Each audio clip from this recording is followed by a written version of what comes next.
How's it going, everybody? This is Mark Stokes here. And this is Dean Scurry. And I am a traveller. And I am a countryman. Welcome to A Traveller and a Countryman podcast. What's your name? What's my name? Richie Smyth. I come from a generation where, and I practice this on my younger nephew and niece, and it doesn't go down as, like, you know, that whole Irish humour of, like, just to say the most outrageous thing you can come into your head, just to see what kind of a reaction it get. You don't even mean it. You just want to put it together and say something outrageous just to see. Maybe to poke at people, to get people, to stimulate people to engage at a different level, you know. Come on, let's do this. You know, it's like if you want to fight with somebody. Yeah, because sometimes you're at this level here and it gets a bit stale or mundane or boring or samey.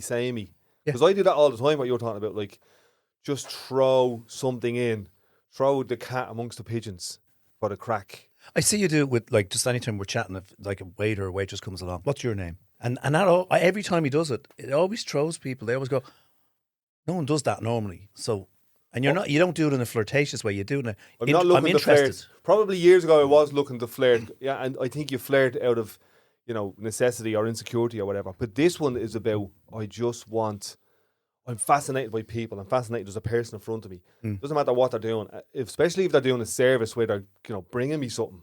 That fucking blows my mind. Who the fuck am I to be sitting down somewhere and have somebody else's job is to bring me something that I just ordered? That relationship is really, really interesting. Someone actually told me once, the people who get the most physical contact in their job are people like waiters. I'm not at that level. I'm just asking them their name. Yeah, but you're coming at it from a slightly different angle than the norm. In that moment, you know, it's like I saw it the other day. You asked a waitress their name, and she told you her name, and she walked away. But I could see her big smile on her face, and it wasn't like she fancied you or it was a flirtation. It was just, I didn't see that coming. You know, I find, like, when I first started doing Kempo and I was fighting, the sparring, because it was all mates and we'd be sparring. I used to love that interaction with a mate on that level. You know, hitting one another, sparring, tackling one another, challenging one another physically, but we're still mates. Yeah. So we'd both end up lying on the ground exhausted at the end of it, but very satisfied. It's intimate, but not sexual. Definitely not sexual at that point. Oh, I done jiu-jitsu for the same kind of vibe. Yeah. Because it's very intimate. You've got somebody's weight on you. Yeah. You've got your body and their body and moving. We're at episode 13, our latest episode, and we've invited Richie Smyth. His accolades are many. I got to know him recently with Martin because we were invited to get involved in the Irish Census promotion video, which Richie was asked to direct. So you direct and produce and write. This is like your creative stuff. This is the stuff you might be known for in the public eye. Is that right? Yeah, I mean, all of those things, but in different areas of the business or the media business, I guess, or the entertainment industry. So, like, I'm a director. That's what I've always been. I produce stuff, but the word producer is an umbrella over a lot of sort of roles. In a movie, the main producer is the guy, boots on the ground, raises the money, has to deliver the movie, watches everybody, even pretty much controls the director to a point, right? Then there's other producers within that. Some of those producers might just say, make a phone call to Daniel Day-Lewis, and Daniel Day-Lewis said he'll read the script. That's producing, right? If he does the movie. So they get a credit. Then there's producers who, like, find the story of Martin and Dino's podcast. Yeah. And the Traveller and a Countryman. Traveller and a Countryman. The documentary or the film of that. Or the film of that. And that's what I call developing producing, which is where you're developing an idea. And then at a certain point, I would do some of that. I would option books. I would find stories. But I need, at a certain point, when it's ripe and it's ready to be made or financed, I need what I call the real producer to come along then and actually take the project and help me make it. So then we become like a team, the director and the producer. Yeah, because I've done loads of that you're talking about, and people would call me, oh, he's a fixer, but I try and get in the credits as coordinator or co-producer or something like that. You know, for films I've worked on, for music videos I've done, for documentaries. Yeah. So are we actually recording now, Dean? Yeah. So we're actually recording now. We're in the middle of it. We kind of had a soft start, which was nice. Sometimes we start off these things going, boom, episode 13, we're here, Traveller on the Countryman podcast. But the energy was in the room to just ease in. Yeah. Ease on down the road. As I said, I'm a fan of 13, you know. Yeah. Like What do you mean you're a fan of 13? I just like...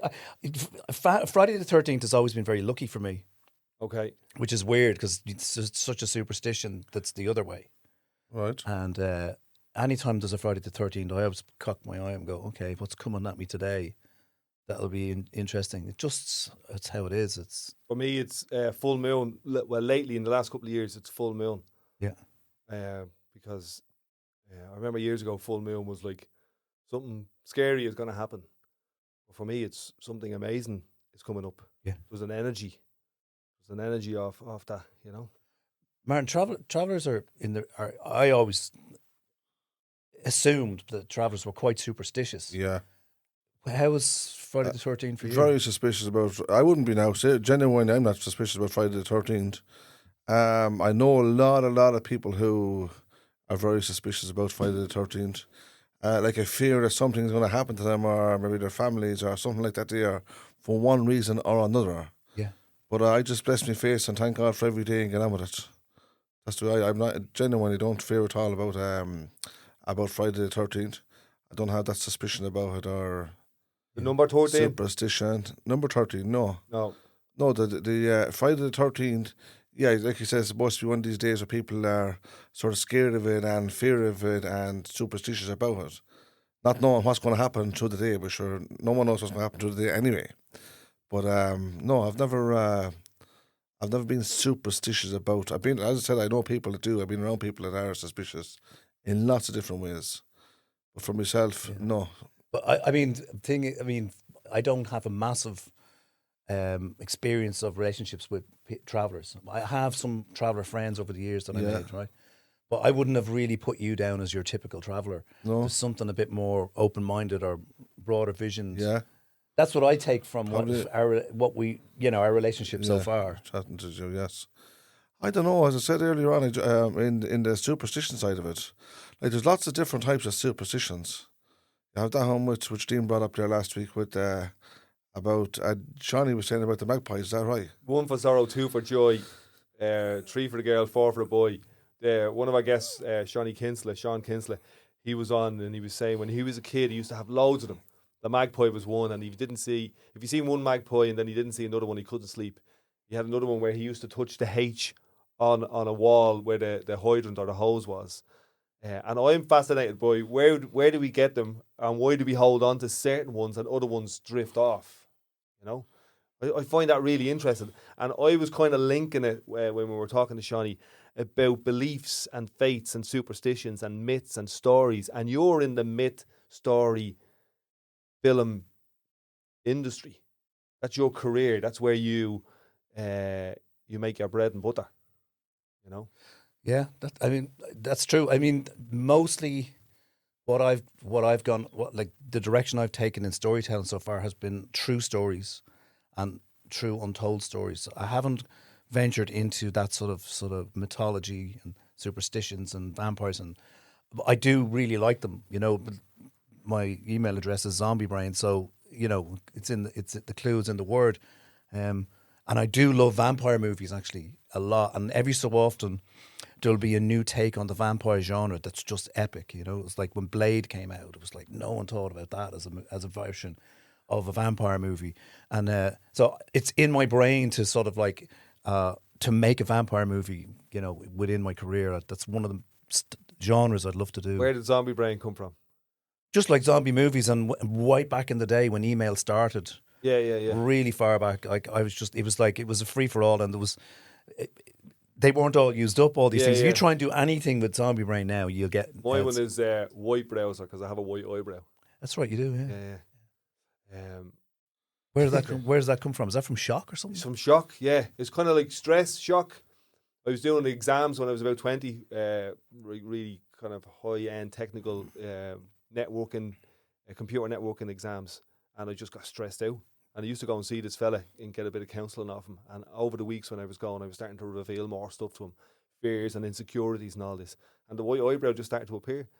So I feel like it's like, you know, a native American Indian kind of vibe. You know what I mean? Yeah. Or when you get people, you ever see people, somebody died in the family and you get a streak of grey hair.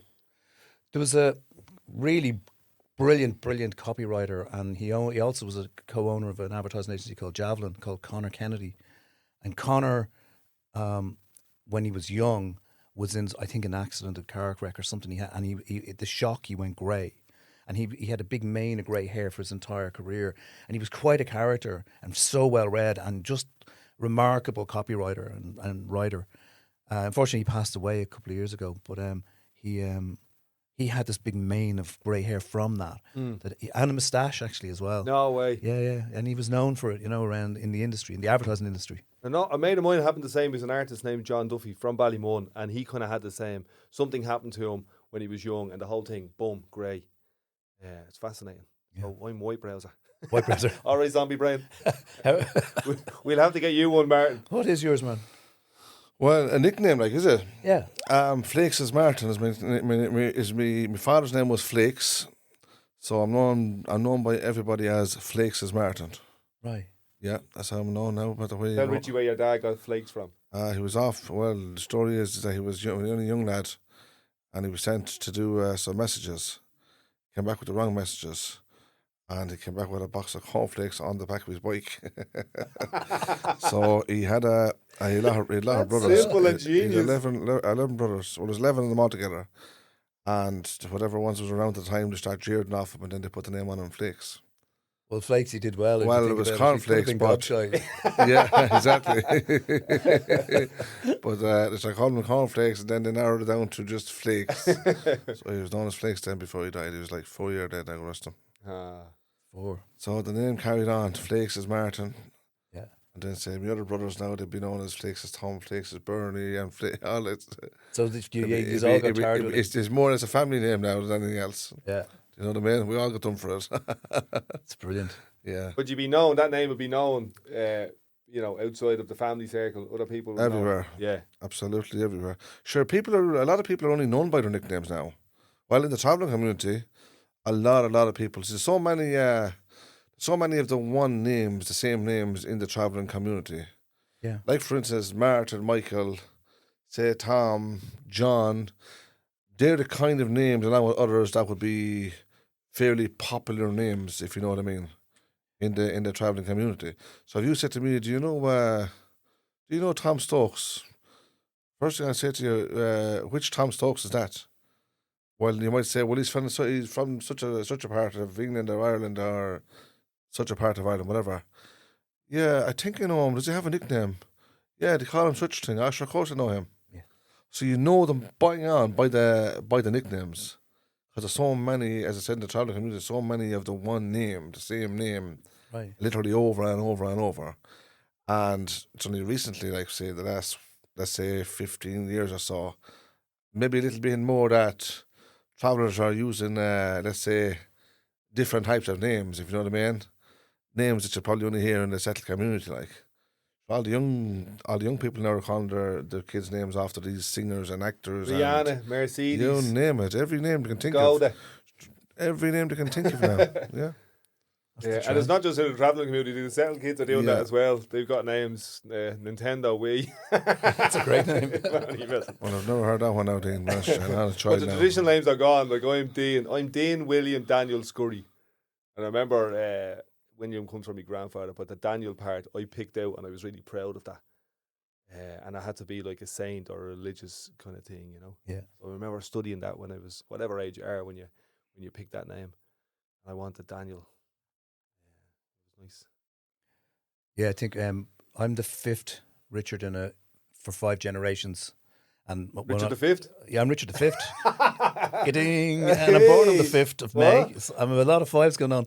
And very numeric. And I'm very into numerology, and the I did this. When I was putting on an event in Los Angeles, and I needed these 2 guys to help me with it, and they were kind of techie guys, right? Like, and I know money was, so they said they'd help me with it, but they wanted to meet me first, right?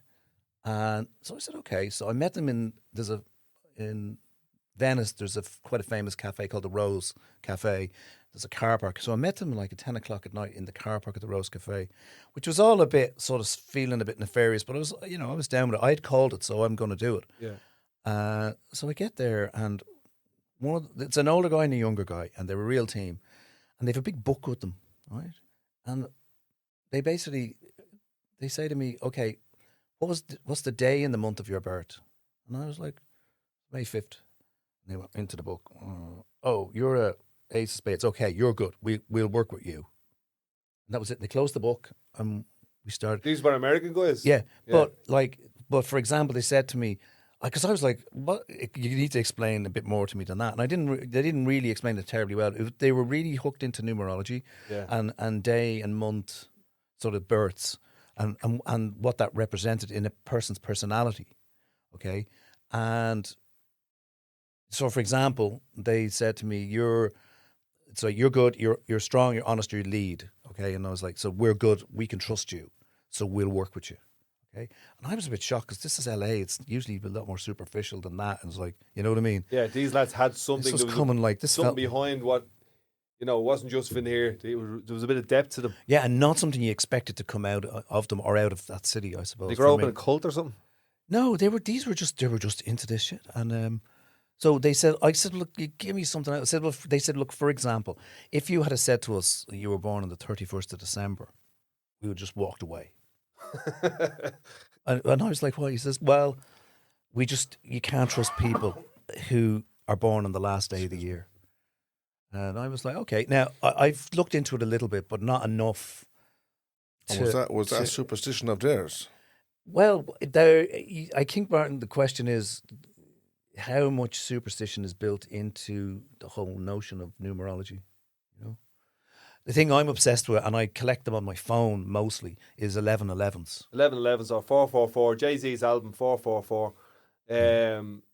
So there's a spiritual thing associated with 444, especially waking up at 4 o'clock in the morning. Yeah. You know what I mean? And you have, some people have reported, like, if there's a death in the family or there's something big is going to happen in their life, they'll wake up at that time in the morning.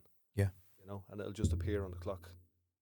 Well, yeah, I think I might have been telling you when we were chatting that in 2019 I did a week of ayahuasca ceremonies in Costa Rica.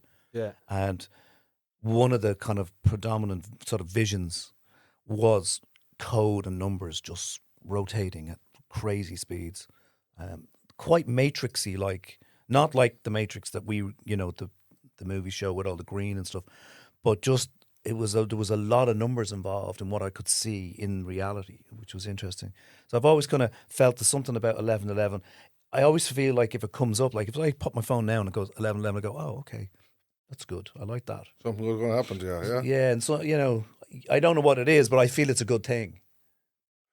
So that's not just something you drop in. Well, it is now more and more. People go, I done a week of ayahuasca.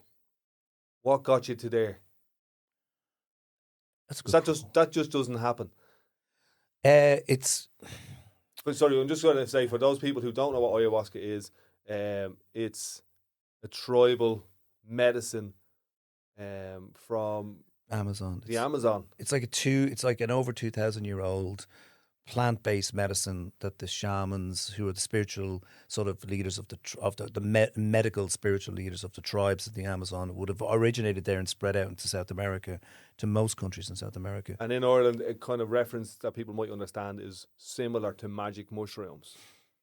My experience of the difference between magic mushrooms and ayahuasca is magic mushrooms, well, unlike LSD, which is kind of synthetic, magic mushrooms, when you take them, you feel like whatever is happening to you, it feels organic with reality and the earth. And, you sort of, like, that's why you could feel like you could communicate with a tree when you're tripping on magic mushrooms. Yeah. What I noticed on ayahuasca is that you in the ceremonies, you take the medicine, you lie down, you close your eyes, and you go into a whole world inside. But I kept sitting up. There's only maybe 5 or 6 people in this. It was a very small ceremonies. I kept sitting up and opening my eyes and checking on everybody because some people were very sick. Yeah. And it was just a natural response. I'd sit up, look around, and then when I was happy everybody was okay, I'd go back down into into my own visions. And but when I would open my eyes, it would be a dramatic shift in the visual, and what I would see with my eyes open was quite like what you see on magic mushrooms for me. But when you open your eyes, the visuals are like magic mushrooms, and then you close them and go back in. Yeah. So I found it easy to navigate it because I had that experience when I was younger. So Martin, is any of this that he's talking about, ayahuasca or any of that, have you heard of any of that before? Truth is, I haven't got a clue about it, to be honest. Have you ever heard of magic mushrooms? I've often heard of magic mushrooms. I've never delved into it, like, or even to say what are they or what are they used for, I don't know. I find it really, really interesting, because I've talked to some traveller people about this stuff, but in general they were like, we haven't got a clue what you're talking about. And I would talk to my, as Martin calls us, settled friends or country friends, and this is the topic that we're all talking about, you know, going on spiritual journeys inside with some kind of medicine. Right. So I just find that space is really nice, because I can see Martin sitting here going, I haven't got a fucking clue what these lads are on about. Like, well, when I was like 14, 15, 16, we didn't have any money, you know, so you had these mushrooms. The word was, you know, amongst everybody, you got these mushrooms. If you know what they look like, you pick them, you eat them, you get a whole, you go off on this mad trip, and it's like a free get out of your head for 12 hours. Yeah. So at that, in the circles I was in as kids, that was a very attractive offer. All you had to do was get your bus fare up to the mountain and you were good to go. And they were, by most parts, pretty amazing. But then sometimes they get quite dark as well, because you start to introvert. And it is quite strong, but they are of the earth. And if you pick them and you eat them, that's what happens. I mean, that's what berserkers are, isn't it? The Vikings took them. oh, is it? I never heard that. Berserkers. What's that? So could it be just as dangerous as anything else? It could. Well, dangerous. The only way I've ever seen them be dangerous, apart from maybe somebody really losing, I mean, and I haven't actually seen this, but losing it and falling off a cliff or something crazy, you know. This is what I was thinking. Like, at 12 years of age, going up in the mountains, picking mushrooms, and getting out, like, say, if I could use the word, getting out of your head with them, is it? And was there not a lot of danger involved there for a young 12-year-old? Like, well, I wasn't 12, it was closer to 15, 16. Yeah. But that's a good jump. That's a good jump in age. Yeah. But no, I mean, we just used to have the most crazy adventures on them up in the mountains. I had me ma on them a couple of months ago. How was that? It was great. So I went and picked them up in the mountains because I find them very effective. I've done like antidepressants, but I found these to be a lot better, a lot more, as you're saying, natural, organic, earthy, rather than synthetic pills that are made.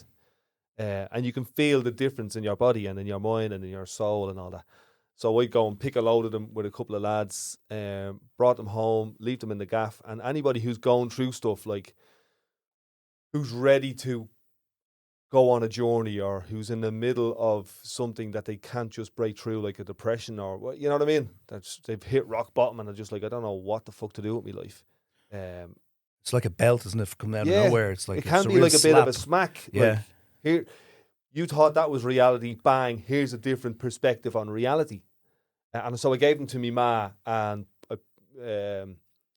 she took like a nice dose, about 2.5 grams or something like that, which is a nice dose to kind of open a door into a world that's not this one.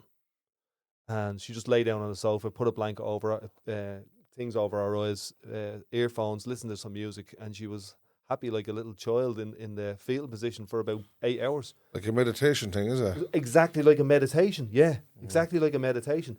But she couldn't find the time or the method to get there on her own. So the mushrooms kind of hold your hand and bring you in. Yeah. And say, come on in. And ayahuasca, DMT, these types of things that people are talking about in the Western world in the last couple of years are some of those tools or methods to do that. Yeah. So how did you go on the ayahuasca vibe? Oh, you did ask me that originally. Yeah. Where did that come from? I guess it was... there was a sort of a period. I stopped taking magic mushrooms quite a long time ago, because I had sort of bad experiences on them, which technically, when I look back on it now, would have been very therapeutic. I didn't suffer from depression, but when I look back on what my brain went through to manage those dark, I was addressing demons really, and I didn't realize it. At the time. I called it a bad experience, but actually, an ayahuasca is kind of next level of that. So I was scared to do it, and that was kind of what I'm attracted to. I get excited by fear. Yeah. I suppose. So that's why I like snowboarding, and I did the fighting, and I raced motorcycles. Not just adrenaline, there's a little bit of risk, a little bit of fear. Well, no, I think the adrenaline's a huge part of it. Yeah. You know, but it's not just the adrenaline. No. If it was to go, right, you can do this and you'll just get a bump of adrenaline, that's grand. But there's also, I'm exploring some of my fears. You're evolving and you're building. I think genetically, you're developing more code. You're getting more complete as a human. So a good analogy is this podcast with me and Martin. This is exploring fears. Like, as you said, Martin is not like the typical traveller. He's much more open than what we would see as the typical traveller. If there is a way of saying it without offending people. Martin's a bit more open, and he's exploring fears. He's sitting here in a room with two other men, and we're talking about bleeding ayahuasca. He has never had this conversation in his life. I guarantee you that. This is the first time he's hearing most of this information. Well, I mean, so Martin, just to put a perspective on it, you know, ayahuasca is it's like Chinese medicine in a way. It's the old ancient medicine. So, say for example, you thought you're back in your tribe in the Amazon. This is going back, and this is the culture of it. And you think your missus is cheating on you. You would go to the shaman, and he would give you ayahuasca, and you would have a vision, and that vision would clarify to you or help you with that. Maybe expose that she is or she isn't. So you might go to him with a problem with you feel of a pain in your body. He'll give you the ayahuasca, and Mother Ayahuasca would pass through your body and try to fix your liver or whatever it is. So it was used for all forms of healing, not just sort of medical, psychological, sociological. So it was quite a unique medicine. Is it actually a herb we're talking about? It's a plant.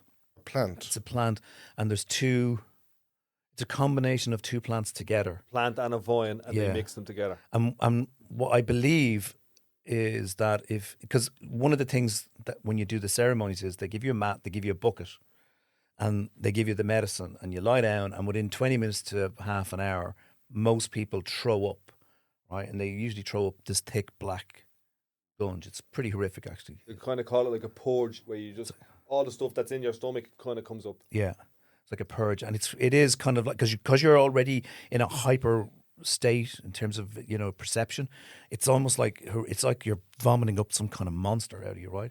But I've actually heard recently that, in fact, that's when they include the bark of the plant, it causes you to vomit, and if you don't include the bark, you won't. But they include it because they want you to purge. They want that. It's part of the process of it. Yeah. So getting back to what you were saying was that I was aware of ayahuasca. It was sort of trending a little bit, which means that I was investigating a little bit because it was in my, you know, periphery, and you know, people were talking about it with Joe Rogan, and there was all that stuff was going on about ayahuasca, and there was some ceremonies in LA near my house that were going on once a month, and I kind of was scared of it, to be honest. So I thought, right, I have to do this. I've got to roll up my sleeves and go in and face these demons, and it's going to be horrific. It's going to be the longest night of my life, but I'm going to do this, right? Because I've got to face this. So I went in, rolled up my sleeves, like, I'm doing this. I'm going to do a week of these things. I had to go vegan for 10 days, which was horrific. I had to stop taking medicines and drugs and whatever and be completely pure. To be clean, yeah. Totally clean. It's kind of like when I went into the bush and we were going hunting, there's a 5-day clean process where you have to get rid of all of the smells from the developed world. Otherwise, as soon as you go in, the animals will smell you. Yeah. They'll smell the soap and the toothpaste and all this. So in that world, you have to be clean. You have to be pure. You have to get rid of all of the kind of synthetic, because you're going into the natural. You're going inside into the natural. Yeah. I'm just gonna hold on there for a second, because you said the word shaman. So a word that Martin might know that's similar to that is kind of like druid or witch doctor. But they have different names. So I was around going. the That's world. the question I was going to ask. Is it some type of a religion over there or something like that they're using? Well, I mean, What's I'm the- no what's the- expert, What's but the full, complete meaning of all of this? Like, this is just. I think religion is the wrong word. It's like sort of Well, saying that it's, Buddhism is religion. It's more of it's a way of life. It's a cultural thing. but for instance, if you're taking I might call it a herb. You're saying it's some sort of Same thing. Let's say. right. So you're taking this, you're purifying the body. Yeah, is that what it really is? To me, that's the picture I'm getting anyway. And yeah. you're doing all these things for a week. You to clear yourself in what sense?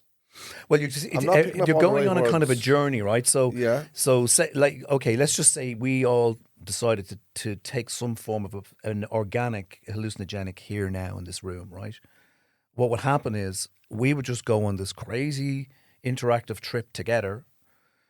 What is going on? We may as well be in the TARDIS in this room, right? What's going on out there is like just not on our radar. We're living in this world, so you go out of your own perception of reality. What's the? I don't mean to stop you from talking, right? No, good. What's the real idea of it? What is the real idea of going there and taking this? Is it a medicine? Yeah, It's medicine to address taking this medicine. to address your inner demons, your issues. Like for example, there was a woman came from India and she was there. She was having problems with her mother and her sister since she was a kid. She was doing this, and I remember feeling from her when she came in because I was already a couple of ceremonies in, and when we were chatting before we did the ceremonies, I went, "This woman's going to have a rough ride. I can tell from the vibe from her, right?" And she was so sick, and she had a horrendous 10 hours, crawling around in the jungle on her hands and knees, vomiting, screaming. She thought because I was quite close to her where I was. She thought I was some kind of monster demon trying to come Kind after of what her. you were explaining, a bad trip. Like a bad But trip. later on down is the it line, a- it might be seen as this Well, is what- actually the stuff that she needs to do. Well, what happened was the next day we would always, whoever was doing it, we'd all sit around and eat fruit. It was great crack. And for breakfast, we'd all talk about the experience of the night before, what it did for us, or what issues or whatever. That's what I mean. She was like, "I'm out of here. That was just like nothing I've ever experienced. She couldn't handle it. Basically. Couldn't handle that at all. Like it was like, whoa, brakes on." And she left, and I was leaving 4 days later, and she rang on that fourth day.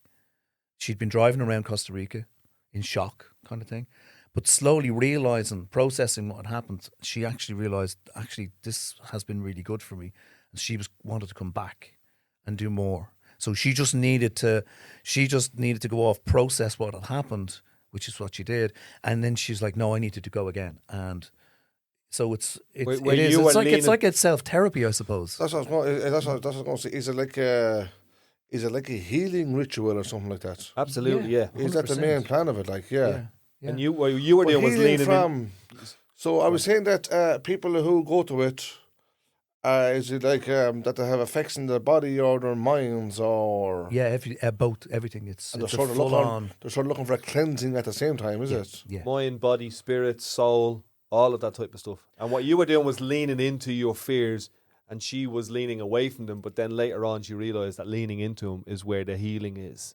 That's the kind of sense I got from it. Yeah. And there was some people there who had extraordinary visionary epiphanies, and like one woman, I remember, she just sort of went into a star and exploded and became part of the universe. And she went at the other end of the scale. She went off into this incredibly beautiful journey, but she was probably Like basically in our mind, like you're saying. yeah, and most likely she was already in pretty good nick mentally and physically.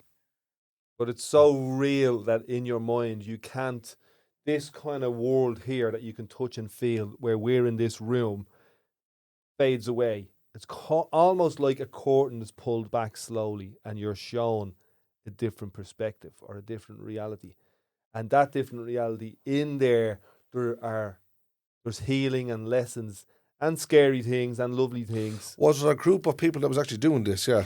Yeah, there was a like a small group. This was a small retreat of maybe. And where did this take place? It was in America. It was in Costa Rica, Yeah. in the jungle. Yeah. All right. And does it take places in other parts of the world as well? It does. There's quite a few sort of like, let's call them Western people that are like have trained up as shamans, and are now doing ceremonies. Ultimately, all you need to know is how to put the medicine together. But I stayed clear of those. I went looking for basically a woman who all her parents and grandparents for generations had been shaman. She was Peruvian, and she did it at home in her own sort of house, right? So I thought, no, that's legit. I know that I'm doing that's the real deal. So I'm going after that. And I searched on the internet for her, and I just hit a wall. And she was supposed to be in Costa Rica. So eventually I just kind of gave up, and I found this guy, Eric, and I just decided to go to him. And over the course of the time I spent there, and our chats, I discovered that this woman had trained him up as a shaman, right? And then she spent 10 years in Costa Rica training up 2 people as shaman, and then she disappeared. So in a weird kind of way, I found her. Well, in that kind of reason you're into numbers kind of way. Yeah, it's like this. There was a bit of what people call synchronicity or whatever. I didn't have to go search too far, but I had to search, and when I searched, I found something that was there waiting for me. This dude who was trained up by her. And just on that question, like I know a Peruvian woman who's coming here to this country to do similar ceremonies. Similar ceremonies. That's a hard one to say. Similar ceremonies. In Ireland with people who live here because she can travel, because she can come here and do it and do the medicine, do the healing, and bring people on that journey. Right. Maybe you should try. Can I it, ask the question again? Go back. Take a step back. Say that again. I said maybe you should try that, Martin. I don't know if that's going to happen. But why? But why? No, can I? Because I'm lost in all this. That's why. Absolutely lost. Would there be man. fear in it? Can I ask the question? Yeah. Why do people go for this in the first place? I mean, I could don't. have asked I'm you, why not an did you go, expert. but I'm just saying. You know why I went, right? I wanted to face my demons. It turned out, as it happened, I had pretty much a very positive experience. I didn't really, even the dark stuff that I came across, and some spirits that I'm spoken with, and even Mother Ayahuasca, when I spoke to her, none of it was really scared me, and I was ready for the fight. I was ready for it to be really have the shit knocked out of me. What age were you? Just so for context. Early 50s. All right, okay. So you'd been through your life, you'd had 50 years. Yeah. Yeah. Yeah. Because I know, a lot of young people go and do mushrooms and they have a certain type of experience. And then, 40, 50-year-olds do mushrooms or ayahuasca and they have a different experience. It's a huge, you've a whole value. Do you know, however you see the fact that you have experienced this now, right? Do you know how you, now this is not interrogation, right? It's only just a normal chat, right? But Yeah. do you know how you felt before you done this, yeah? Whatever way you felt, right? Just saying. When you done this then, yeah? Have you ever gone back to your own self afterwards? Or did you ever feel the way you felt before this, say, maybe, just say 12 months previous or whatever, many years previous? I mean, no, not any more. I mean, Do you still feel like you're completely different since this? It has, like, am I a different person? Like, in a sense where, like the healing process thing. On the healing side of it, I didn't get what I thought was coming, because what happened was the shaman said, because I know I come from damaged background and somewhat, right? So I know I'm sort of damaged goods on a level. And when I worked with abused children and stuff, I was able to draw them out because I knew what to say, because I come from that. And when I worked with the ISPCC, and I worked with Bernardo's and that. So I was expecting some dark stuff to come out, but what happened? The shaman said, "No, you've already managed all that in your life. You're good. That's why you didn't have to face it." Suppose the question was, what I was trying to ask was, do you feel like stronger since you've done that? Yes, I do. Maybe that's 100%. It was like it was the sort of final kind of cog that went click. Now I get why. Because it's life is so complex, isn't it? And the spirituality comes into life, which is not tangible because you can't touch it, but you can believe in it. You can sometimes feel it if you're empathic. And for me, what happened was it was the sort of setting of the concrete in a way. I just sort of realized I could sort of see the code, or I could see what was behind the architecture of life is what I was seeing. And so that was kind of a bit of a revelation for me. I wasn't expecting that. So I got something different and I went in looking for. And it just, I think, for me personally, I'm really glad I did it. I'd equally be as cautious doing it again. You know, I'd be equally as fearful. But I think what's interesting for me, but what the question you're asking me is, are you nervous that if you did something like that, it might change you and you couldn't get back to being you? No, not even. I probably wouldn't even think about doing it. Straight up, that's being honest with you. That's the honest answer there. So he's at the planting the seed in your head. So we're giving you the opportunity to think about I can honestly tell you, I wouldn't even think about it. Yeah. I'm genuinely saying But that. by even saying that, you are thinking about it because you are saying in your head, that's not something I could go into. No. But what's more interesting is No, why. it doesn't mean, Dean, because I'm talking about something, doesn't mean I'm thinking about actually doing something. Yeah, of course. We're talking here. We're not just thinking here. We're just talking, having a chat here. So therefore, because I'm talking about it doesn't mean I'm contemplating it. I'm absolutely not. We'll go back to his I question. am saying that I would genuinely, with all due respect, like I don't mean to be, I'm ignorant in saying You can this. say anything to me, man. And I'm not dissing what people do either. People have make their own choices in life, and of course they're entitled to make their choices. But me personally, I was lost in the whole thing there. I was trying to figure out what all this was about. Yeah. Because it's absolutely new to me. But I don't know. I don't think I would ever do. I would ever do like that. You don't have a curiosity about it on that level? No, I'd be saying like here, for instance, look at if I'm looking for healing, I go to my local church. Right. That'd be my healing there, and get mass and receive the body of Christ. So like me going into the church as a down and out, and when I go in there and get mass and the knowledge from the priests, and once I receive the body of Christ, body, the blood, the soul, and the divinity of our Lord Jesus Christ in the blessed Holy Sacrament, I am like a brand new person coming out of that church. Well, I mean, what you've just described, because I'm an ex-Catholic, I was raised Catholic, right? What you've just described to me is almost identical from my experience with the ayahuasca. So that's why I have my energy, my strength, me guidance, everything I do in line of making decisions on stuff. I like to go to the church and pray about it, and somehow. Well, it's to me what it is it's all in our brain. Mm-hmm. It's just how you unlock it, and your process for unlocking it is that. And I remember going to confession, so I was clean to take the Eucharist. I remember I was an altar boy for about a week, and I got kicked out for stealing the wine. I wouldn't mind the wine shite like it's. But I used to steal all the money. You used to steal money, yeah. But anyway, but I, you know what I'm saying is like what I used to be quite anti-Catholicism at a certain point in my life, but then I realised it's kind of all the same. And your definition of how you get what you need, it's the same. That's what I was saying earlier on, and that's why I'm not dissing what you do. Yeah, I am saying different people have different views in life. They have different ways of settling things in their own heads, if you like. Yeah. And for you, what you done was you're saying was a great experience. Me, I'm saying I wouldn't do that, and just maybe if it's something that I like to do, you probably wouldn't do that, if you know what I'm saying. Now, we're not just talking maybe about ourselves here. We could be talking about a million people at the same time. Yeah. Do you know what I mean now? 100%. But he asked the question, would I be even thinking about doing that? I said, no, I wouldn't. Ask me why, I don't know. I just probably wouldn't be into that sort of ritual. But it's very similar, he's saying. Like the word priest and the word shaman and the word druid and the word witch doctor are very, very similar. There are origins that are, very, there is, very but similar. maybe it's I'm not saying this is the answer to everything anyway. Maybe it's probably sometimes maybe how we're brought up, and also it might be who we come in contact with through our lives as we go along on journeys.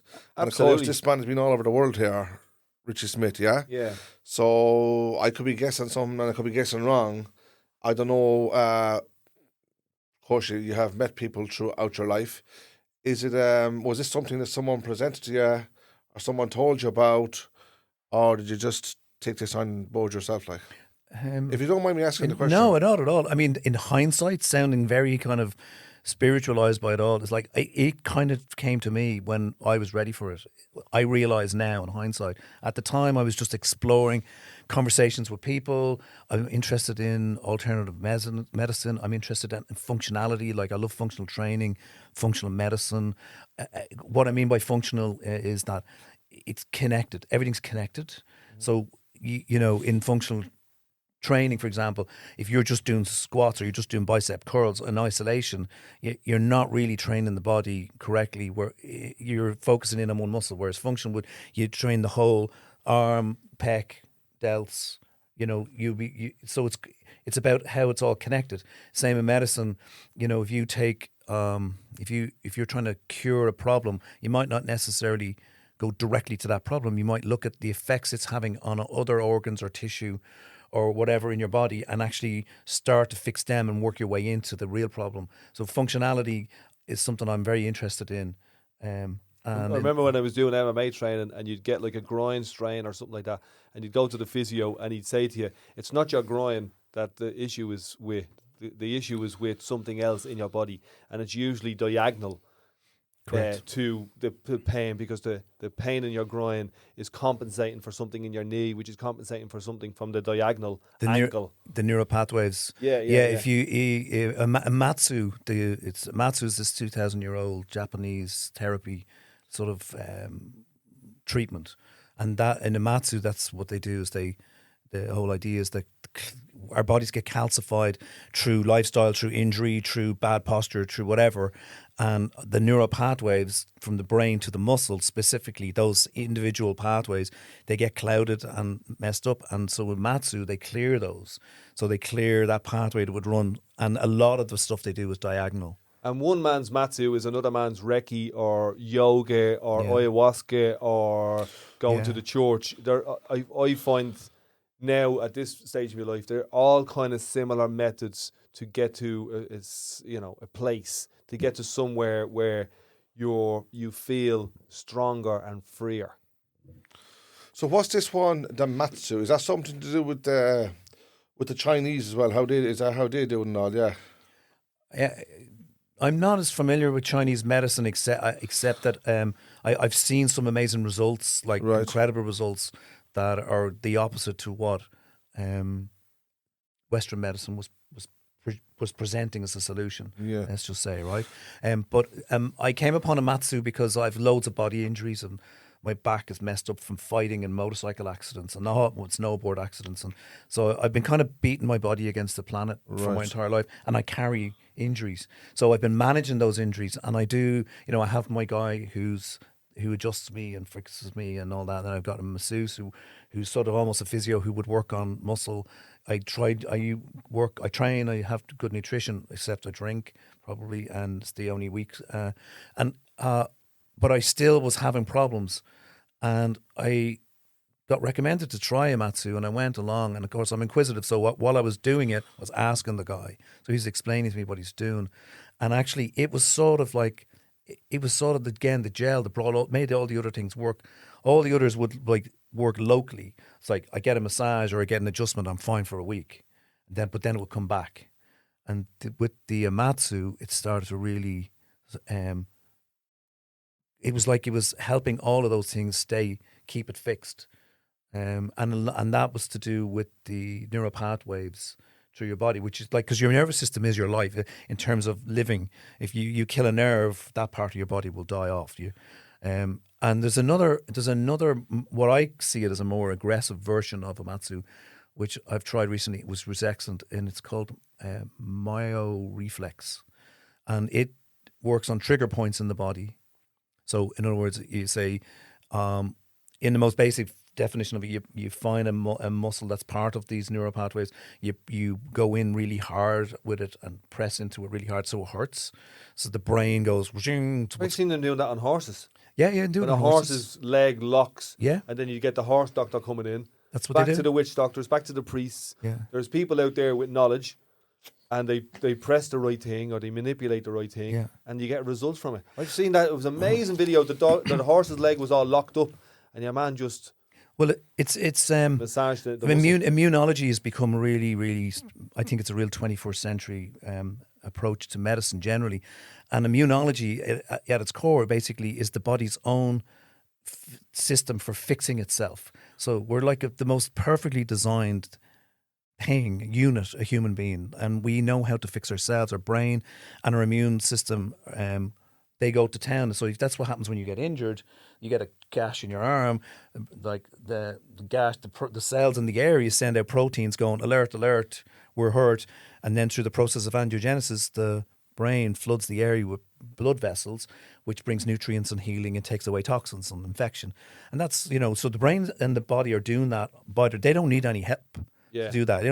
They don't need pharmaceuticals. About a year ago, I nearly lost my finger in a biking accident, and I was just fascinated by the healing process and by the fact that certain parts of my body, like around the scar, was sensitive, and it was sensitive so because it was healing, because then I wouldn't touch it.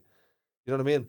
There was pain there, so I'd say the fuck away from it. Yeah, that's what pain's there for, to let you know. Like a lot of times, people taking painkillers is a bad idea, because if you can't feel the pain is there to warn you, and if you don't feel it, like I know of people who get cortisone or steroid injections for, like, say, a herniated disc, and the only issue I have with that is that they're like, oh, I've no more pain, I'll get on with it. So in that painless state, the damage is still there. Walking on it, so they're making it worse for the next 6 months, and they don't, so then it's worse at the end, and another injection.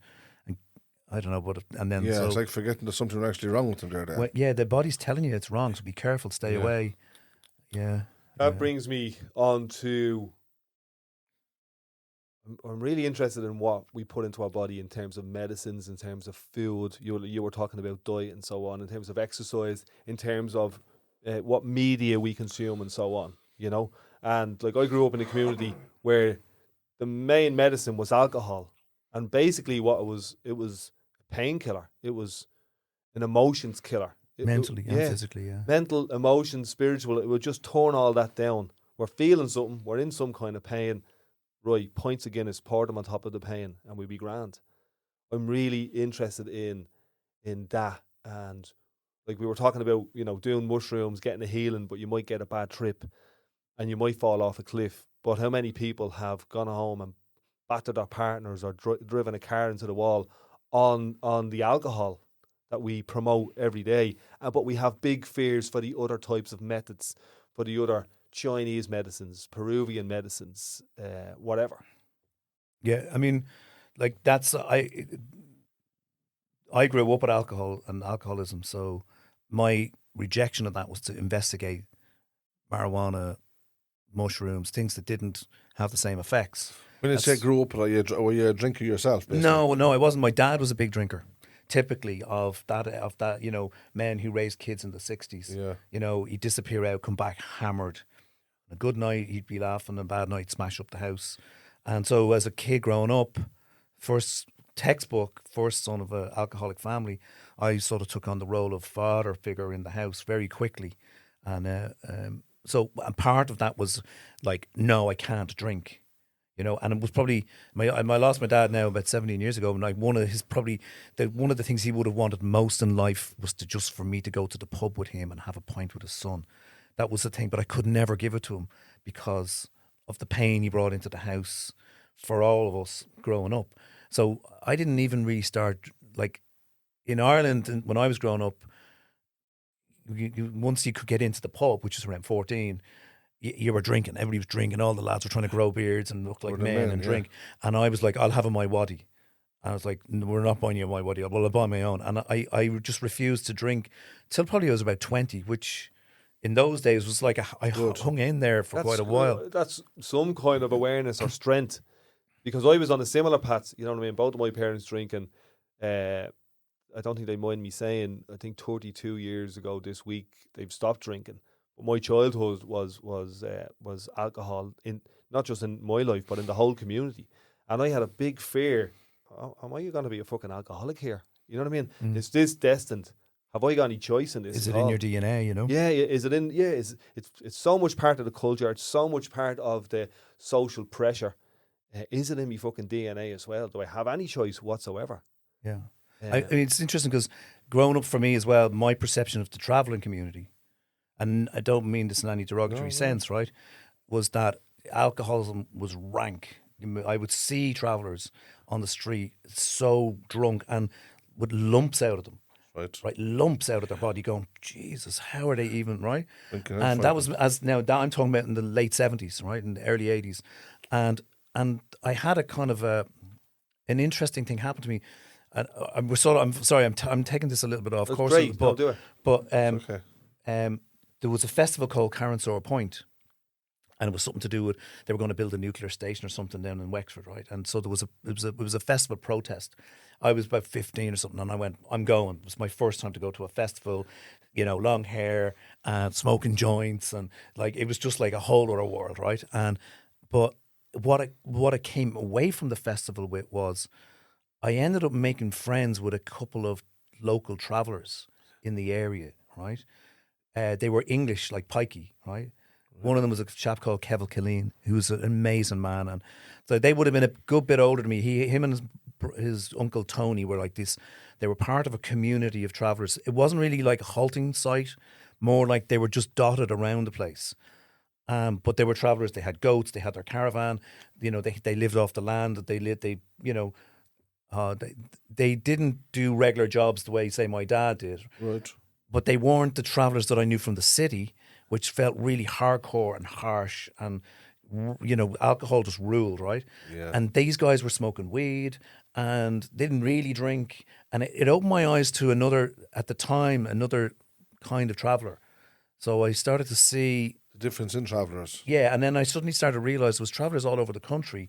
They were very different to the travellers who lived in Dublin City. Yes. And I then got a job working in the back of Dublin Castle as a photographer, and there was a site at the back of us, and there was terrible violence in the site at the time, and the police, we'd ring. There's a girl had to be beaten up, or it was a local girl to Yes. the site, and we'd ring the cops, and the cops wouldn't go in. They just go, we don't want to know. It's their own problem, and so I remember seeing all that when I was a kid growing up, and then going down to Wexford, and I had some traveller friends in there. To this day, if I saw them, I'd hug them, that kind of Yes. way. And Kevin went on to be a tattooist. He used to tattoo all the bike gangs, and it was interesting to see that level of dynamic within the travelling community Yeah. for me, And then Because we have a picture in our heads, of the homeless man or of the black man or of the traveller man, you know what I mean? And it's just like, the settled person. There's people growing up in Ballymona, Coolock and Finglas, and they live a different life to people growing up in Wicklow or Wexford or British Bay, And in our heads, we don't think they're all the same. We know that people who live in different locations, people who are surrounded by concrete go on a certain way. People who are surrounded by rivers and lakes and mountains go on a different way, because you're more connected to. So are you saying that basically the travellers that you knew in Wexford basically were different from the travellers you knew that you seen in Dublin basically? completely, Yeah. yeah, But completely. if you I wouldn't have didn't- known the ones in Dublin. I'd only have No, experienced this one, them. the ones I said, the ones you seen. Yeah, So basically, if you didn't know travellers from either side, Wexford or Dublin, and you heard about travellers, you might picture them all the same. It's possible, is it? well, yeah. I mean, I think that's Whether it's it be a good picture or a bad picture. just I'm yeah, just exactly. saying. I mean, yeah, of course, if you don't get in, I'm interested in just about anything in life. I think life's amazing, and so I love digging into something and learning something new and finding out new things about. So I think it's true to say that of anything, it's like, classical music. Well, it's just all orchestra. Then you go in and you realise there's a difference between, Rachmaninoff and Beethoven and Mozart, Yeah. And in the same way, what's another example? Any kind of tribe, let's call it, okay, your tribe, there's variations in the tribe, right? Yeah. Just the same as there's in my tribe, whatever, middle-aged white man tribe, whatever or it is. or right? religions or Religions, martial arts. Yeah. All martial arts aren't like karate or MMA. No, that's what's unique about humans, I think, Yeah. Yeah. But and also remember, I was talking there about sort of the late 70s, early 80s. That's a very different time to now. That's right. It's very that's pre-internet, that's a very different world. Things weren't spoken about. Things were, there was a lot. Communication was much more basic. So maybe the world has become more intelligent now for one reason or another.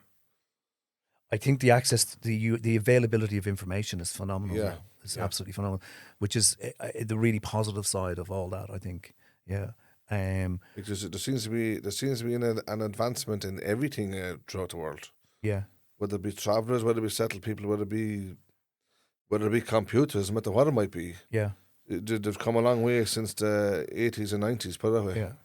Well, I mean, the evolution of say the travelers, and you could educate me a lot on this actually, because there's a film project I have based in the traveling community, a movie I want to make, and when I was spitballing it with my other two collaborators on it, right, it was like I was explaining to them at the time that when I was younger, the only real problem that I saw the travelers had, and it was the same problem my own family had, was alcoholism, right? Um, that was the one I saw that was the problem, and I didn't see it in the Wexford of it all. I only saw it in the city, Right. and I understood it somewhat because I come from a house that got smashed up on a reasonably regular basis, right, because of alcohol.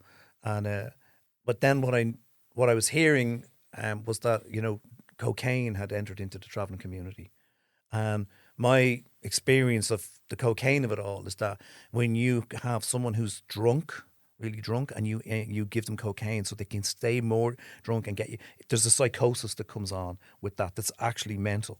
And I went, that's a crazy world to be getting into. I want to explore that to see how humanity gets through that level of psychosis. So we there's a movie that I'm trying to get made, which is called Fighting Charity. And I'll tell you roughly the setup of it. So you've got a set of modern times against that sort of background. You have a halting site with this man called Jimmy who has a family, and one of his little daughters, 6, 7, Charity is her name. He's sort of the king of the travelers when it comes to fighting, and she idolizes him completely. So she's shadow boxing. She's like, she just wants to be her dad. She idolizes him, right?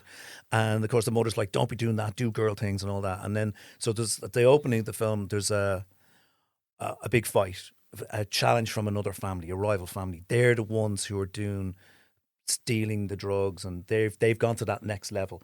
Whereas Jimmy and his family are kind of more old school, wholesome in their ways, right? There's not really alcoholism and all that stuff with them. So you got this kind of two families within the traveling community. So there's a fight, and of course Jimmy wins. And on the way back, Charity is skipping along, delighted her dad wins, and she runs into the two sons of the guy who lost. And they're really jealous and they tease her, and they start a fight, and they're fighting her, and there's two of them, and they're pinning her down. And in desperation, she grabs a stick and she tries to hit them, but she stabs one of the kids in the neck, and he bleeds out and he dies. This is how the movie opens up, right? And This is the opening scenes. this is the opening 10 minutes of the movie. Yeah. Okay, and so all the women of the two traveling families get together, and they just go, "We have to do something here because our men are about to go on a bloodbath here. This is not gonna. This has to be made right." And they decide amongst them that she has to go. She's to be fostered into England, and she has to disappear. It's the only way to sort of take the heat off this situation. So Jimmy, who loves his daughter, has to take her at 6 or 7 down to the ferry, put her kicking and screaming onto a boat, and send her off to foster in England, right? And she doesn't know what is going on. All she knows is she defended the honour of her dad, who she idolises. And now that very man who loves her, supposed to love her, is sending her away, never to be seen again. So she's distraught. And she grows up in England, a very angry chick, okay? And then the story jumps 20 years, and you see her now grown up as a woman. She's like 29. She's like fighter. She's tough. She's damaged goods. She's angry at everything in life.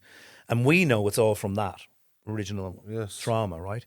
We have that perspective on why. But yeah. So now, we understand why she's so angry. She mightn't understand it. No, and she's still struggling with her demons. And so what happens is, so you get to know her and you get to see all that in England, and then she's expecting her foster parents over for dinner, and there's a ding dong on the door, and she opens the door, and it's her grandmother Roisin, okay, who she hasn't seen in 20 years. Can I come in? And she's like, what are you doing here? This is like, she's not expecting this. And Roisin says, look, your mother's dying. Her last request is that she sees you before she passes away. Right. So Charity's like, get out, fuck you. This is, how dare you come in back into my life like this, and all that stuff that goes on, right? Yes, she was angry. So she slams the door and all that, but she kind of knows inwardly she has to face. She needs closure, I suppose, on what has happened to her and her real family and all that. So she eventually decides, I'll go back, and so she goes back, and she does see her mother, but it's really about a father and daughter relationship, and a love, a bond that's been shattered, right, by an accident. And so the story, it then opens up into the movie. The second act is there's a funeral, and at the wake, somebody in the family of the son who died realizes who she is, and it starts a whole bloodbath between the two We families. also get to see the travelling community and their culture Through her eyes, Correct. which she's part of, but she doesn't realise. Correct, yeah. And there's a great character in it called Katie Jo, who's like a 13-year-old traveller girl who's like tough as nuts, smokes cigarettes, wheels and deals. She's like, and She's like a different version of Charity. She's what Charity would have become if she hadn't have gone away.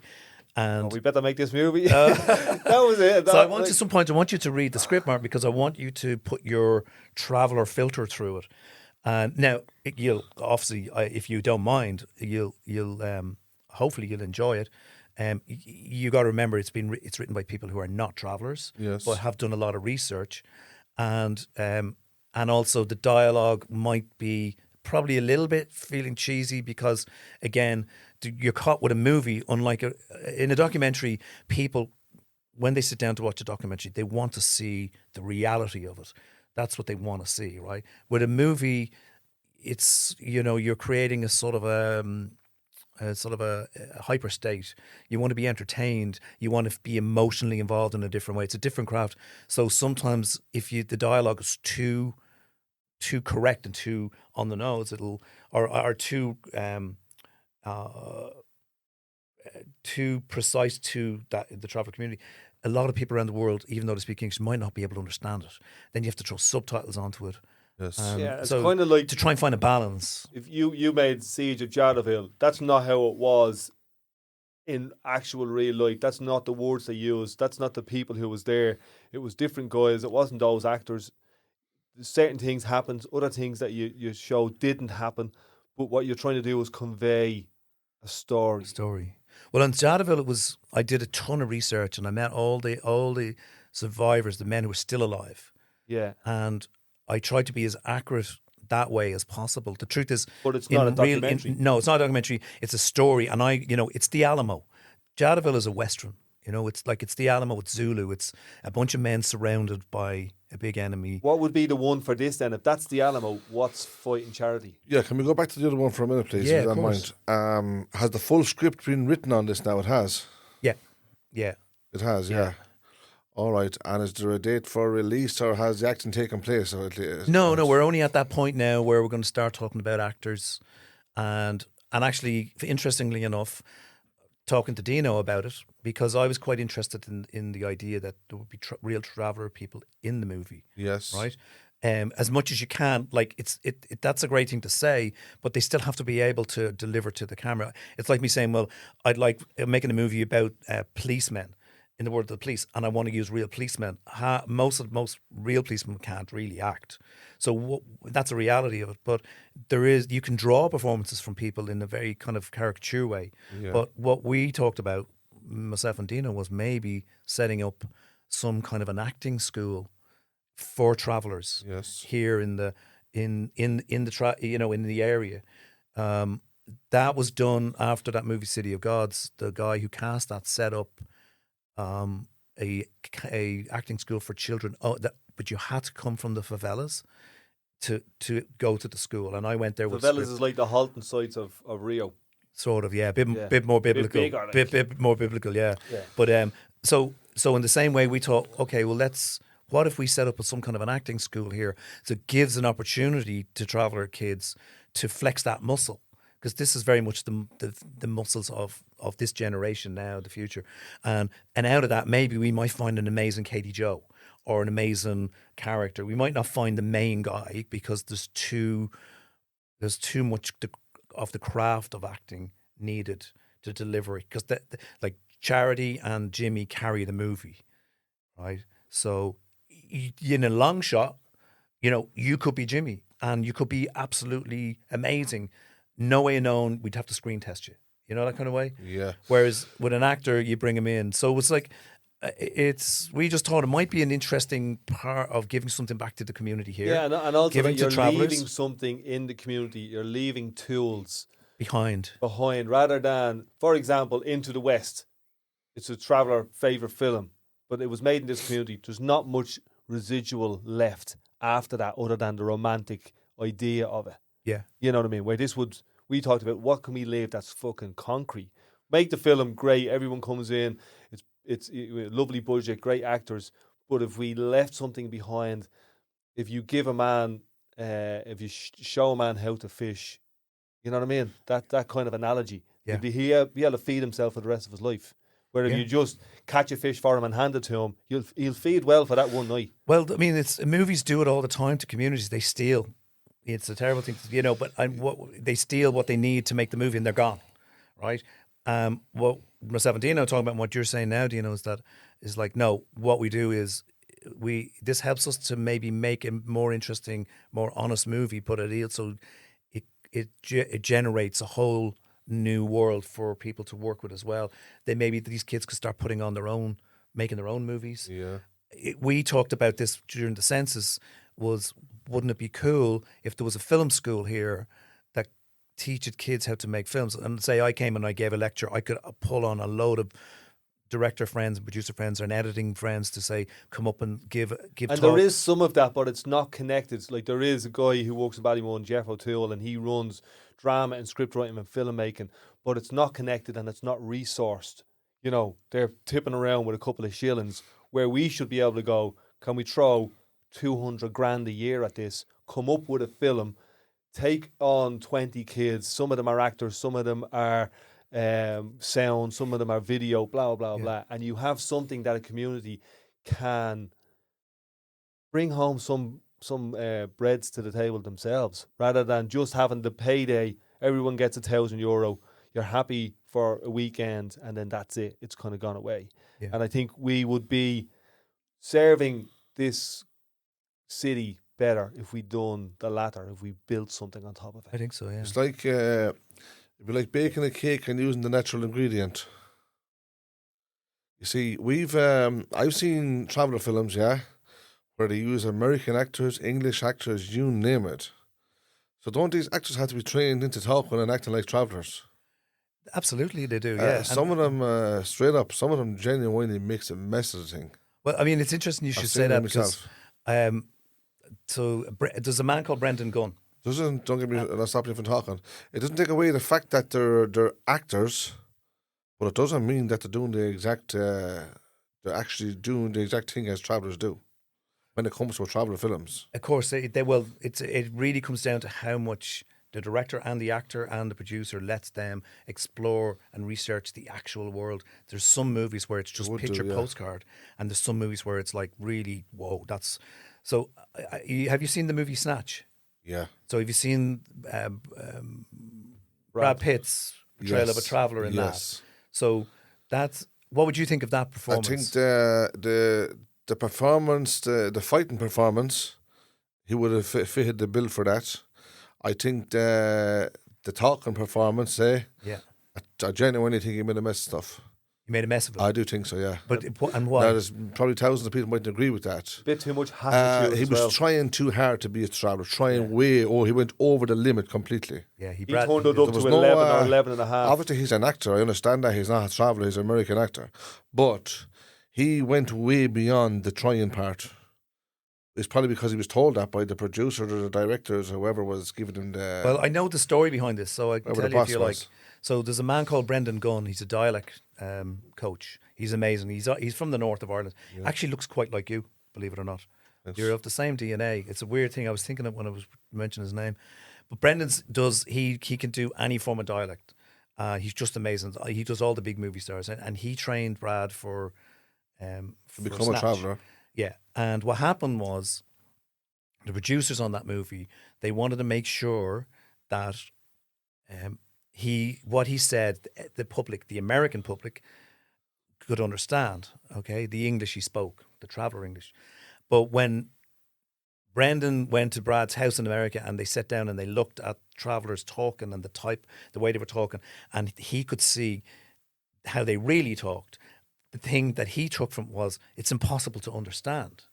You grab words here and there, and he went against the producers and he pushed that to its limit. He wanted to go. It was like a game with the producers that he was like, no, I'm going to put my mark on this. I'm going to talk like a traveller, even faster and even harder to understand. Brad Pitt himself. Yeah, he wanted to do that, and he had the power to do that because he's Brad Pitt. That's right. So he walks on set and he does. I'm going to talk like this, and Guy Ritchie goes, I love it, brilliant, let's shoot. And that's how that happened. So that So was his basically Brad Pitt- artistic kind of license. So he was setting his own rules at the same time, basically. Yeah, So lovely. Brad, yeah. So now that didn't mean that Brendan didn't have to teach him how to talk like that. But he had to still get taught how to. And it also how to doesn't talk mean like that that's how travellers are, but this is an act. He's acting. He's creating a world. You see how we had them films there? One was The Family, The Snapper, Roddy Van, Doyle stuff. all of them films. Yeah. They were all Irish actors, Yes, mostly. Yeah. right? Yeah, but the main scenes was the Irish actors, and even better again, they were Dublin actors. So they fitted the bill in every way there. Yeah. They didn't have to practice accents. They didn't have to practice culture. They knew they are Dublin. That's it. If you know what I mean.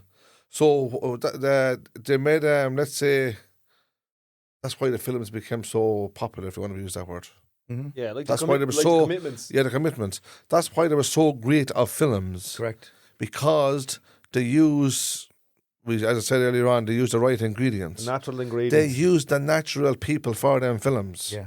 Now, I'm not saying in a traveller film just go and pick every Tom, Dick and Harry for it, because that doesn't work either. I know Tom, that. Dick and Winnie. Well, or Dini. But anyway, No, but what you the strong version is you get I think you get a Brendan Gleeson and you get him to come and live with you for 6 weeks, and Yeah. then he walks out and he's a traveller, yes. right? Do you know what I mean? That's he absorbs And because he's he's saying- already culturally Well, at he's an closer, advantage. he's closer to home. Let's put it that way. Correct. Yeah. He's saying dog instead of dag. Dags, yeah, Dags. Martin said Brad Pitt Tags. was perfect. Sure, I couldn't but even all do he that needed one. to change was one letter. I couldn't even imitate that one. Dags. But you look like him. Yeah. But no, I think. Look, I'm not saying there hasn't been some great films about travellers, but I think they need to bring it a little bit more closer to home, and get if they really want a traveller film, and to maybe look like just portrayals on traveller movies that has no connection with travellers. Absolutely. Now, ask me what one right now, and it can't come to head. No, I If get I it. was to watch films, whatever amount of movies was made in the past about travellers, I could maybe write a book about the parts that have no connection with travellers whatsoever. Yeah. Yeah, and then all And that's what all makes, in my eyes, maybe not in the settled man's eyes, or the American man or the English man. But the argument is he's there. only going by what he sees. The argument is there, But the Martin. traveller that knows it and lives it, then he sees. He's looking at that screen. He said, "Gee, what's going on here? That's not travellers."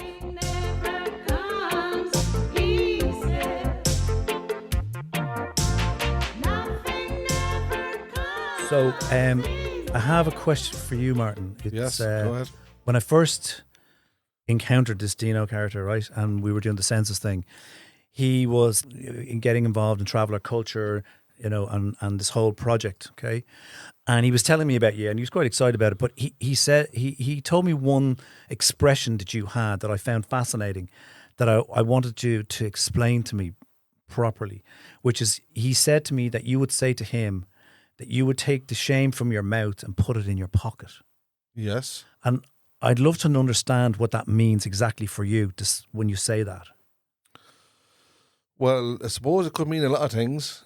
One thing I would like to think is that if I'm going to be shy or ashamed about what I do, even when I'm not doing anything wrong, like I'd be, let's say I'm inclined to feel embarrassed, even sitting here talking now as we speak, I would be inclined to be ashamed to do this. although it brings no shame. So what in at that moment, I'd probably be thinking about what other people thinks of me actually, in the things I do in life and things I don't do in life, the things I say and don't say. So what I'm saying here is, look, let's say nice and simple, to heck with everybody. I'm just going to take the shame out of my mouth and put it in my pocket. Is that something that you're raised to feel? It's something that I would have heard a lot through let's put it this way, very simply, a lot of, I don't know how it is in the settled community, but a lot of travellers would be very shy and they'd use the word shame, although it's not exactly shame. They'd use the word like, I'm ashamed to do this, or I'm ashamed to do that, or I'm not ashamed to do something. So that's a word I would say, look, hold it here for 1 second. Let's get on with it. There's no point in being ashamed to do something because of what other people would think of what you're really doing. So that would be my word to use as, look, I'm going to take the shame out of me mouth and put it in my pocket. In other words, it's locked away. You have nothing to worry about. Get on and do what you're, as long as it's reasonable and respectful. Get on and just do what you're doing. Don't be thinking about what other people thinks about you. Because if you're thinking about what other people thinks about you, sure, you're as well off just hiding away completely. Because you'd be ashamed to speak, move, walk, talk, or whatever it might be. So it's like an inversion. It's almost the antithesis of shame, the definition. For instance, if you said to me, like say, could be anything. It could be simply anything. There's a part in a movie there, and I said to you, no, I'd be ashamed to do that. Then the other person step up, look, forget about the shame. I'm going to take that part. Like that. I'm just using that as a you know what I mean, an expression kind of thing. But that could be in any sense. Like for instance, if a person asked me to, like say, sing a song, for instance, I'd say, no, I can't sing because I'm shy to sing, but I'd use the word, no, I'm too ashamed to sing.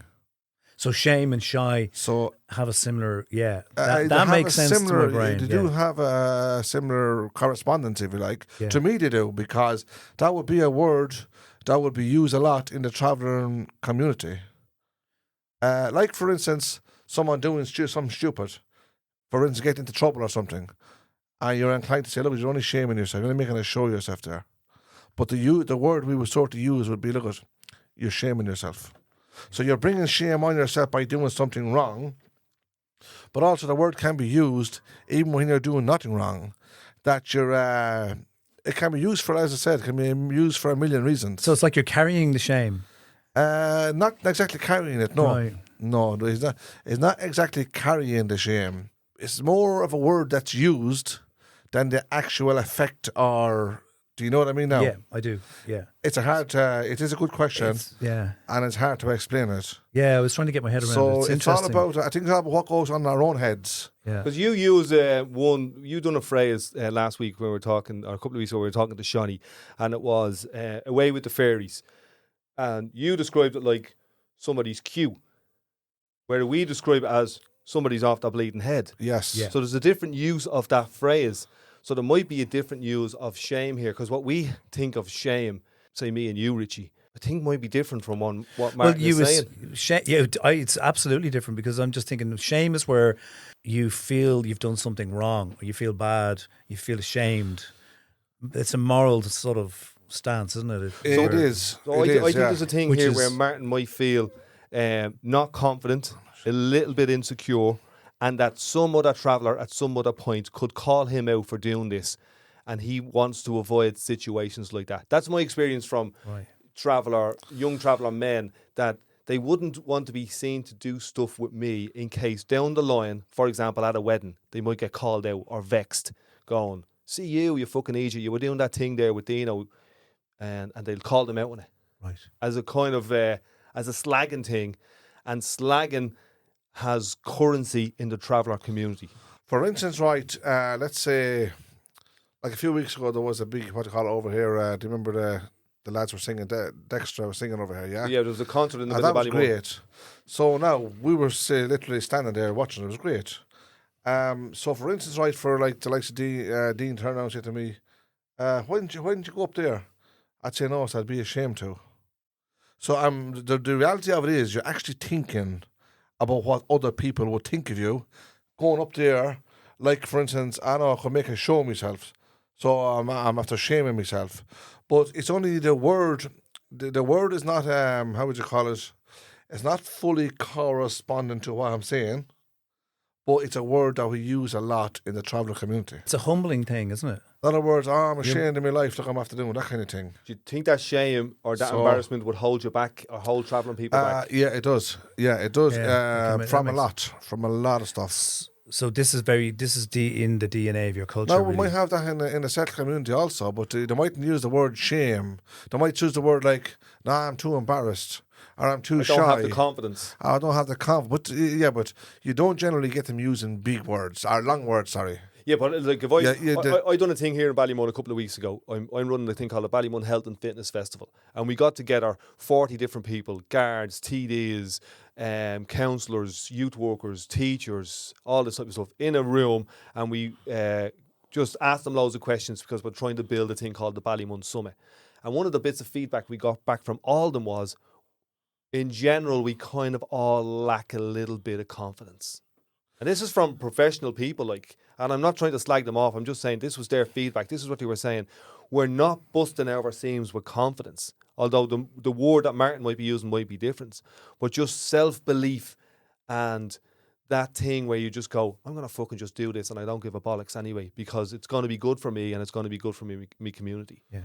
Again, if you, it's like tenacity, if I said to you, Richie, there's such a thing there, you want to go have a shot at do whatever it might be, just say, would you have a go at that, Richie? A bit of karaoke or something, anything, it could be anything, right? Yeah. It could be, and you say, no, I'm ashamed. No. Yeah, what I would say is like, no. You might choose a different word. I'd be embarrassed. If you were to say to me, no, I'm ashamed, this one I would say to you, look, take the shame out of your mouth and put it in your pocket. And then so you can now do you're it. saying, I'm embarrassed. Yeah. I'd say to you, look, take the embarrassment out of your mouth and put it in your pocket. I get it, yeah. So it can be used in different terms. But it's just the fact that I use that word, and many people around me would use the same word. Yeah. It doesn't mean we're actually ashamed. Like, shame is a big word, we know that, and again can be used for lots of various reasons. Correct. Yeah. So, okay. Yeah, do you think the embarrassment thing word, or the lack of confidence thing, for example, do you think that that's throughout traveller culture, or is that just something that we're thinking or picking up on? The lack of confidence. Yeah. Well, to be honest about it, there is a lot of lack of confidence in travellers, but I think we have it in all walks of life, do we not? Oh yeah, of course. Yeah, I think absolutely. so. Definitely, yeah. Absolutely. I don't think confidence would represent. I think even in an Irish context, like I would see Irish people as having. Terry McManus talked about this. I brought his name up earlier on about malignant shame in Ireland and an inferiority complex, and with that becomes a lack of confidence and a bit of shame. And that's a throwback to our history being colonised by the British for bleeding a couple of 100 years. You know what I mean? I've experienced the reverse of that as well, which it's not exactly the reverse, but I've seen people say Irish people go to America and do incredibly well, right? And the reason why is because they know how to think outside the box. So you have the American crew, this is when we're filming, the guide specialises in doing this thing, okay? And it breaks on the day. Now we're all stuck, right? He just goes into shutdown, can't figure it out. That's it. It's not working, right? An Irish person in that situation go, right, take the camera off, give it to me. I'm going to fucking put it in a pram and I'm going to push it. And they think outside the box. So when they hit a rock in a river, they go around it. And I find that Irish people have that kind of quality to how they look at life. Yeah, a little and bit Martin as has well. that quality. Yeah, Martin has that. I remember a couple of months ago, I was going away on a holiday with my girlfriend up to Achill Island, and I was putting oil in the car, and then I left the oil cap somewhere. I don't know where it was. And on the morning, I was heading off, and the car started to smoke, and I was panicking.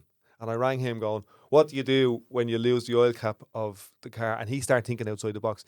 He said, "Walk up to the car, pop the bonnet, stand in front of it, put your hands exactly where they would have been when you took the oil off. Yeah, close your eyes, reach down."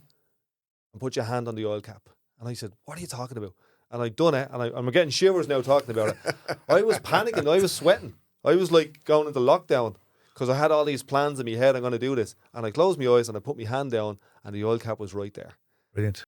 There's something in that. There's some magic in that. There's some belief or confidence or understanding about how things work. I think that was very simple. I think because for me, it was called using the imagination. Yeah, well, using the imagination isn't simple. Well, when you're in a panic situation, you tend to not come up with these things as quickly as someone standing outside to go, you know. Yeah. Someone's there to. There is that aspect. I was looking at it through all these expectations and fears, and I'm at to telling my girlfriend we're going off here, and he was calm as anything, and he just took me through step by step by step, which is a really nice thing to have. I do that for other people, but I couldn't do it in that moment. Yeah.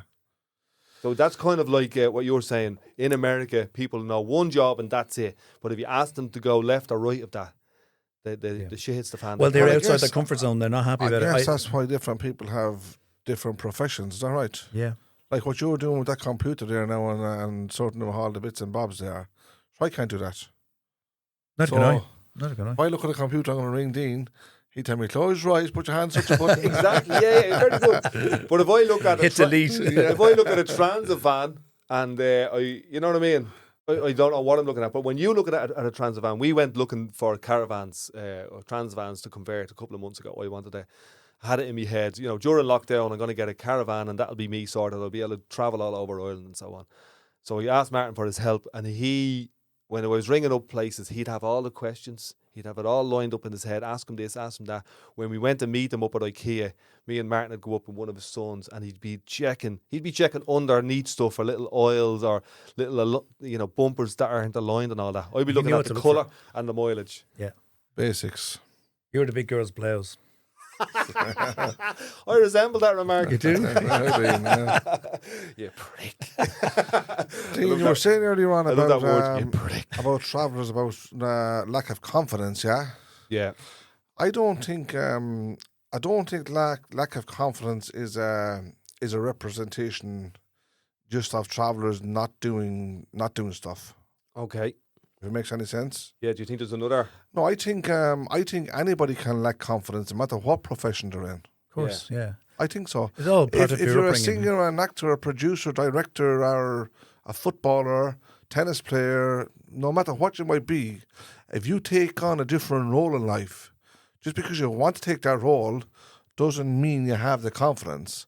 I think somewhere along the line, you have to build up that confidence. There's also a thing of like, I think, care.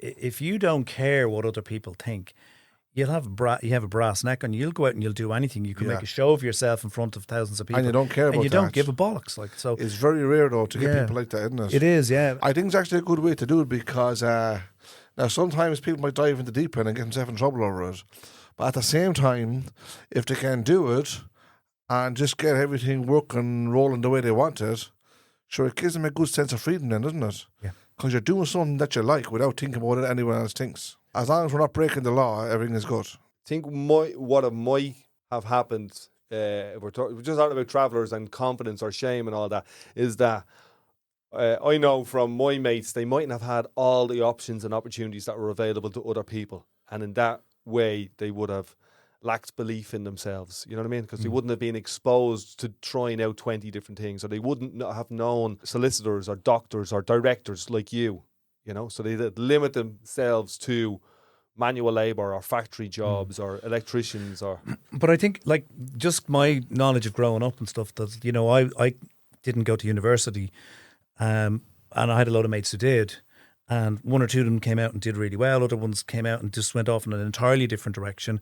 Other ones basically ended up probably not really using those years, those kind of early formative years of adulthood to forge a career. There was multiple versions of what people did, and it's really down to the person themselves. They're uniquely their character and how they are. You know, some dropped out, some went on to become doctors, some didn't. You know? Yeah, and whether or not you can afford to follow your inclination or your intuition. You know what I mean? Sometimes you can and sometimes you can't. Sometimes poverty tells you can't go off and be that poet you want to be or be that artist. You need to, you know, go into that factory and work 10 hours a day, 7 days a week. Correct. That's just the bottom line of it. Yeah, correct, yeah. So I was saying that confidence is not a built-in thing, is it? Did you ever watch interviews about, again, I'm going back to sort of the same thing. You watch interviews about singers there and actors there on the TV, yeah? And they'd say every time they go on stage, they're nervous. So, isn't that still something like we're talking professionals, right? That do this job every single day. And yet, when they go on stage or go for an interview or go on a television show where they're going to be sort of interviewed, yeah? They still lack that confidence all the time, don't they? Even if it's nervous, they'll tell you it's nervous.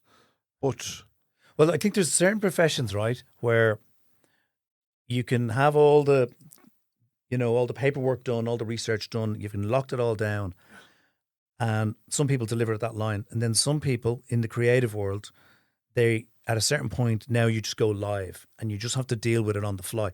A bit like we're doing this now. We're live, so to speak, right? So we're not winging it. We're not winging it, but we are. But like we have enough experience to know, okay, we do this or do that. And I talked to a director pal of mine just earlier today, and we were just talking about that, going, the night before the first day of a shoot, I can't sleep, right? Because even though I've done it a million times, like I'm going through all the process going, I've got to do this. What if this goes wrong? What if that goes wrong? Got to get to sleep, and you nerves, you just, and I actually believe that if the day comes when that doesn't happen to me, I need to walk away and do something else. Is the nerves? I like that edge. Yeah, that's what I was saying earlier on. Is the nerves anything to do with confidence? No, well. Oh, like where does the nervousness come from? Think about it. It's for me. It's kind of like what you were question. saying about leaning into fears. You know what I mean? Because it's live. It's going to be live. Yeah. So you got to deal with it on the spot. When Right. And there's many things can go wrong. And a lot of times when you're directing on the floor, at that point you're just troubleshooting. You're not troubleshooting, problem solving. Someone comes to you and goes, "Oh, the actress got sick, or that this has happened, or that, or we can't shoot in that location. What are we going to do?" And you've got to make a decision on the spot. One thing, you're thinking a million things, basically. All the time, they're coming at you all the time, and you're sort of problem solving a lot on the day. So everybody through pre-productions prepping to try and get it exactly right. Not everything works, and you can't allow for the fact that someone's car broke down, they didn't make it to set, or their kid got sick, or and so suddenly you're dealing with it's not working, the plan's not working, and they come to you and go, right, you can't have. That's an interesting one. The plan's not working. What do we do? Yeah. Fight, fly, freeze, forget about it, or fix the fucking thing. Yeah, and experience obviously helps. Yeah, experience helps. Confidence would also help. So I remember, me ma and me ga teacher would have instilled a sense of confidence in me to go, you can go and do anything you want.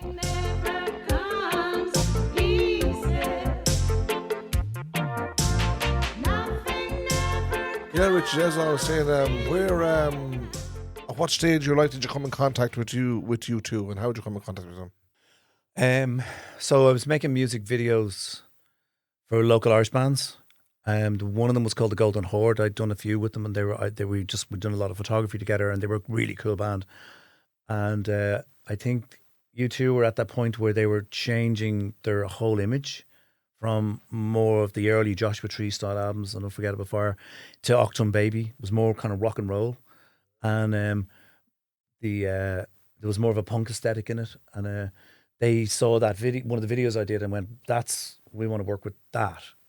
So they got in touch, and we started talking, bantering back and forward. I got involved I gave them loads of ideas, and eventually we fell upon an idea which became The Fly. And so then I did The Fly, and then that started a relationship with them, where every so often they'd come back.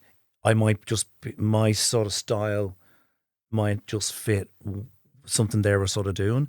So they would go, okay, let's sort of Richie about that. So do you know when you're doing a music video, with likes of U2 or whatever bands you have worked with, will they, are you just videoing this? Are you telling them how to go about it, or are they telling you how to go about it? I mean, there's lots of discussion beforehand, and you write a treatment. So the treatment is an idea. So they might put out like all bands really, in a way, they'll send the song to various directors and say, we're looking for an idea.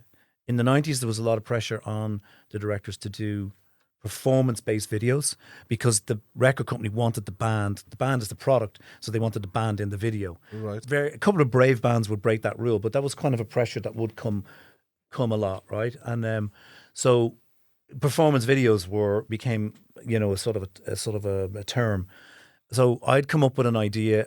If they liked it, we'd talk it out, make sure we're all on the same page, and then at that point they just go, right, go, and then we go into production. Next time I see them is sort of wardrobe check before we go and shoot them, and then once we're on set and we're shooting or on location or whatever it is, they pretty much have the whole idea already in their head, and they just take direction. They're very experienced. It's the minute they see what the setup is, they know what we're doing. Very good. So you just work away like that. It was actually a great experience then also. It's a lot of pressure because they're a big band. That particular band are a big band, so they expect They want it good, don't it they? to be good, and also Well, I suppose that's why it's successful, like, isn't it? and also like particularly with you two, of all the bands I've worked with, they're always pushing the boundary.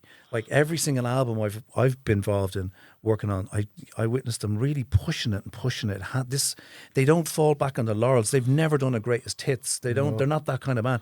Every album is like the first album for them. They want to be better and better all the time. Like. Yeah, and they're always interested in new ideas and new angles on things. And so their expectations are high, and they creatively, and sometimes they push it too far, and sometimes they create amazing stuff. And so the length of time they've been together, I think they're kind of remarkable that way. Very good. Well, it proves that the time that they are together proves it all, doesn't it? Like, look how many different shows they've done and how many different albums and the songs. It's if not the most famous group in the world, they're one of them, aren't they? Oh, absolutely, yeah. Without a doubt. Yeah. There's no lack of confidence with them boys.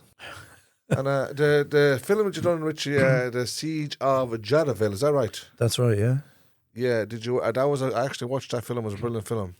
You done a great job on it. Did you ever get involved in any other films, even just the shooting or say the video in parts or like no directing? As a fellow said, a fly on the wall kind of thing. There was a sort of like a stepping stone where I used to do for the networks, like Showtime, for example. I would do the promos for the show. So say the Borgias, I'd come in and I'd have to make these 3, 4, maybe 5 minute long pieces that were written specifically to promote the show, and I'd have to work with the actors. So that was kind of an interesting crossover because it meant I got to work with, proper actors, mainstream actors. The Siege was your first film. First film, yeah. So what was that like in terms of nerves, confidence, skills, leaning into that? Like, I mean, I tried so many times to make a movie before that I directed for so long that I was just busting at the chops to get in and do it. It still is a learning experience. It's a 120-minute story, not a 3-minute or a 2-minute or 30-second story. Yes. So it's a different craft. But I loved it, and I learned a lot, and I had a great producer. I mean, what's interesting as a director or a producer even of that particular story is it kind of transcended ego. A lot of times in movies, you've got a lot of egos, a lot of cockfighting going on, right? And the story of those men was more important that was told properly than any one person. It was more important than the actor, than the director, than the producer, more important than anybody. Yes. So I had that great kind of like umbrella over the whole thing. It was like, no, sorry, you can't throw your toys out of the pram because we need this to be done right. It's more important than you. Sorry, mate. And that actually was very interesting. It gave it a kind of almost like Zen-like approach then came to the making of it. And you always fell back to what's the best thing here for the story. Yeah. So was it actually your own ideas to start this whole thing off then? Just for making I this found the story, yeah. What happened was Declan Power had written a book on it a couple of years earlier, had come and gone, and I was reading a book called Guns for Hire, which was about the history of the mercenary soldier. It started with the Pinkertons in Glasgow and went right through to modern day Yemen. And right in the middle of this book, it's all about mercenary soldiers. So you get to kind of know them and their history. Right in the middle of all this, there was just a paragraph in the book where these really badass mercenary soldiers ran into a company of Irish soldiers and got their arses kicked. And I was like, and it was over. Then they moved on. And I was like, well, I don't know. I never seen, I never heard of this. What is this? This is kind of huge, right? So I started asking around and here back home, And I was told by the army, by the government, oh, we don't talk about Jadotville. So now I was completely hooked. You were more And interested. so then I found the soldiers that were still alive, because they were all quite old, and started basically the same journey you would go on if you were making a documentary, interviewing all these people, piecing this story together, talking to Declan, optioning his book, going to the Irish Film Board, getting money to hire a writer to write a script. And basically over 4 years, I went on this journey until eventually we had a version of the script where Alan Maloney came along and went, okay, I know how to make this movie. Let's go.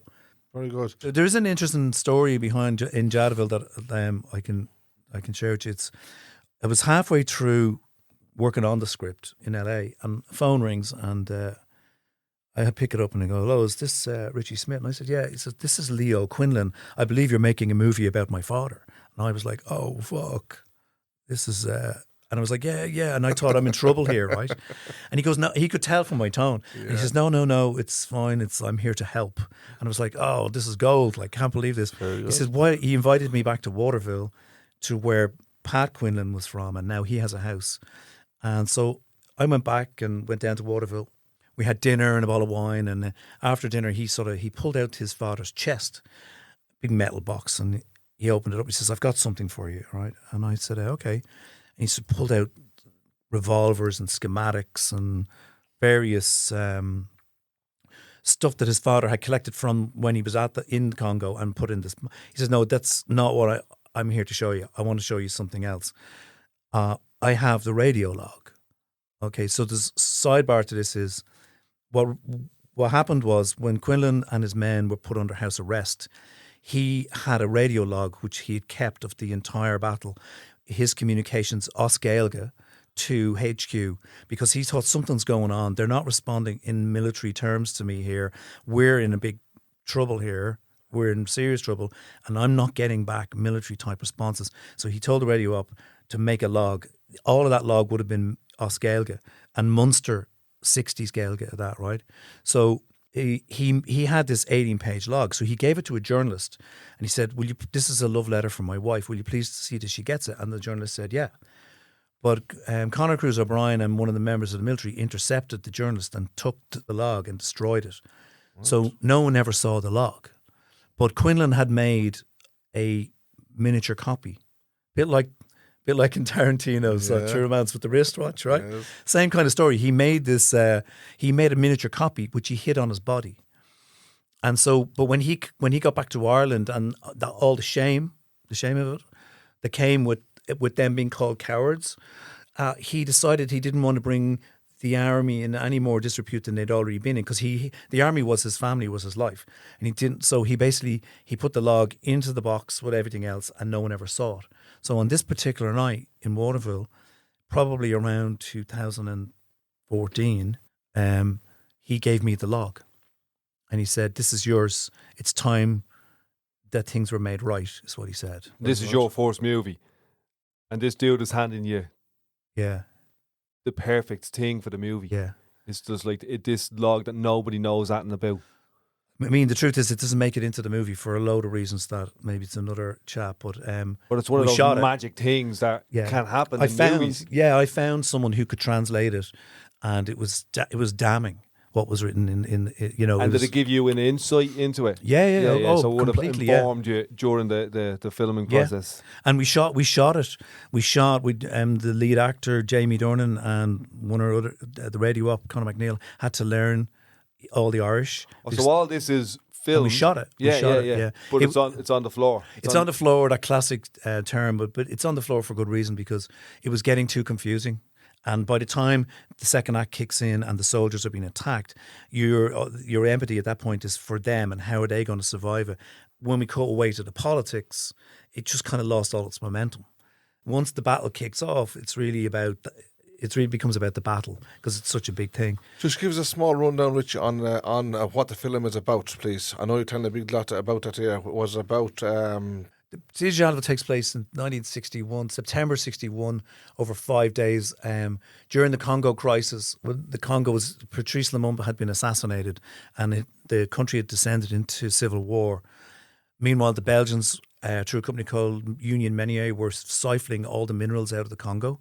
The UN had decided to take an opportunity here since they'd been formed in 1949. They decided this is an opportunity for us to make a stamp in this world and show we're going to police wars. That was their agenda, through a man called Dag Hammarskjöld. Dag Hammarskjöld sent Conor Cruise O'Brien to be his envoy on the ground. It's the Irish. Yeah, this is an Irish connection, but the Irish were going there anyway as UN soldiers. Yes. And so Conor Cruise O'Brien sent a company of 300 Irish soldiers into a town called Jadotville to guard it. From Dublin here, yeah. To basically protect the locals from civil uprisings and But did the Civil soldiers War. come from Dublin over to there, yeah? Well, not so much Dublin as around the country, Mullingar, Athlone. Well, They were- and a lot of them were only kids. All Irish soldiers, yes. So Irish soldiers. They went over there, yeah. And some of them pretended they were older than they were to get into the army. Right. So some of them were only 16. They'd never been out of the country. They were wearing woolen suits. It was a bit Irish, you know. They went over there, and the Irish were in there for the whole of the Congo crisis for the UN. Right. Just this incident. There was a town called Jadotville where all the minerals were, uranium, cobalt, copper, that kind of stuff. Oh, okay. The Belgians had a couple of thousand mercenary soldiers guarding the mines. Nothing to do with the Civil War, just guarding the mines and protecting their interests, okay? So did the Irish go over to make peace? Was that what The was Irish that went over as plan? peacemakers. Very good, Yeah, yes. so they got, these 300 soldiers got sent with Commandant Pat Quinlan into Jadotville to protect the locals. When they went in there, the mercenary soldiers said, listen, take a hike. We Yes. don't need you. We're fine. Because Okay. they were interested in the minerals, as you call And it. they were there. They had a different job. And of course, the Irish said, well, fuck you. Our orders is You to don't tell us what to do. yeah, right. Our orders is to go here, so we're going here. Yes. And within 24 hours, they were surrounded, and there was a big battle, and it went on for 5 days, and they killed the Irish killed about 400 of the mercenary soldiers. So they had no choice. This is basically... No, they were. Although they went to make peace, they had no choice to fight because they were Yeah. getting threatened then. Yeah. That's what happened. So when they finally agreed to a ceasefire, the key to it all was Quinlan got them to build trenches, World War I, World War II style, and the Mercs just didn't know how to deal with that. So the Irish were dug in and couldn't be got out. So eventually, after days and days of radioing for help and getting nothing, he eventually did agree to a ceasefire because they were out of ammunition, they were out of water, they had injured, they were done, and he had to make a choice between loyalty to the army or loyalty to his men, and he chose his men. Yes. And so he agreed to a ceasefire. They were put under house arrest and finally shipped back to Ireland, where they were all condemned as cowards. In fact, the Jadotville Jack was a derogatory term for those men. Yeah. The Jadotville Jacks, yeah. But they fought to the last, basically. They were fighting to the death because they had no choice. Yes. And they were abandoned by their hierarchy, you know. But they were involved. It was like the UN trying to show people, we have your back. We're going to be the, protectors of the world. These young guys going over to the Congo, they hadn't got a clue what was going on. There was Belgian people pulling minerals out left, right, and centre. There was mercenaries on top of that.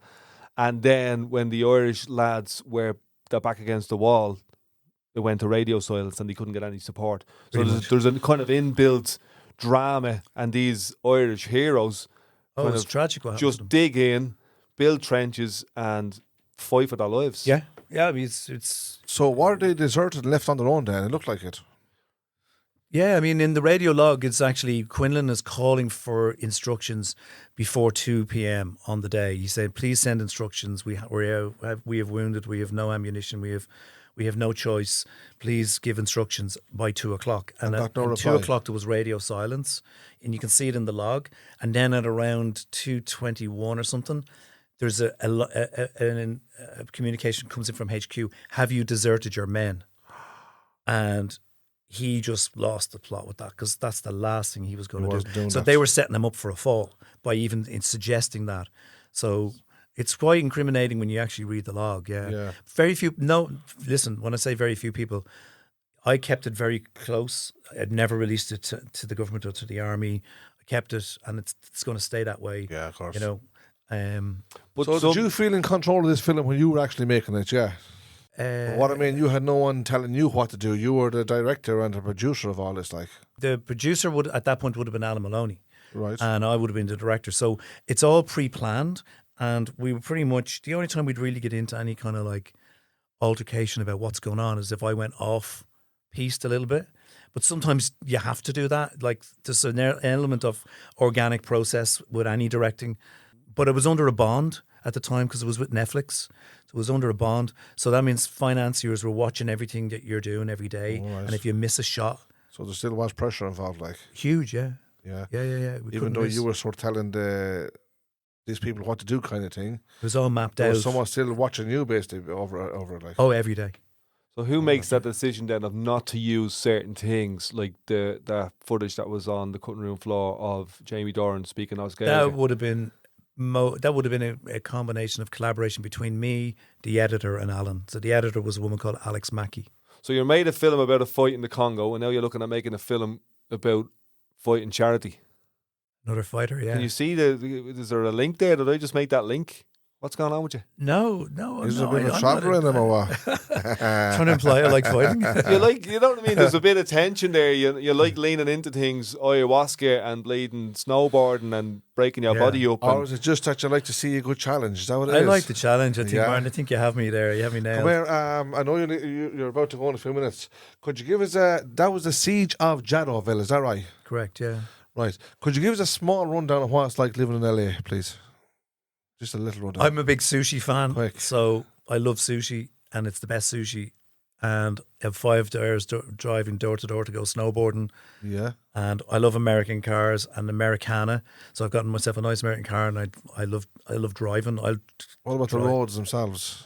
Big Yeah, wide the roads roads. they're good. They're not like challenging. I mean, you've got to go up into the mountains to get motorcycle racing roads. But, I'm a driver. I love driving. And over there's a speed limit of 55 and most places are 65. And the rule is, I'm kind of talking about California because I don't know all the states.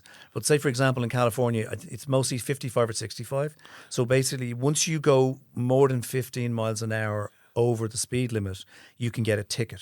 Right. So if it's a 55 mile an hour speed limit on the motorway or the highway, everybody's sitting at 70.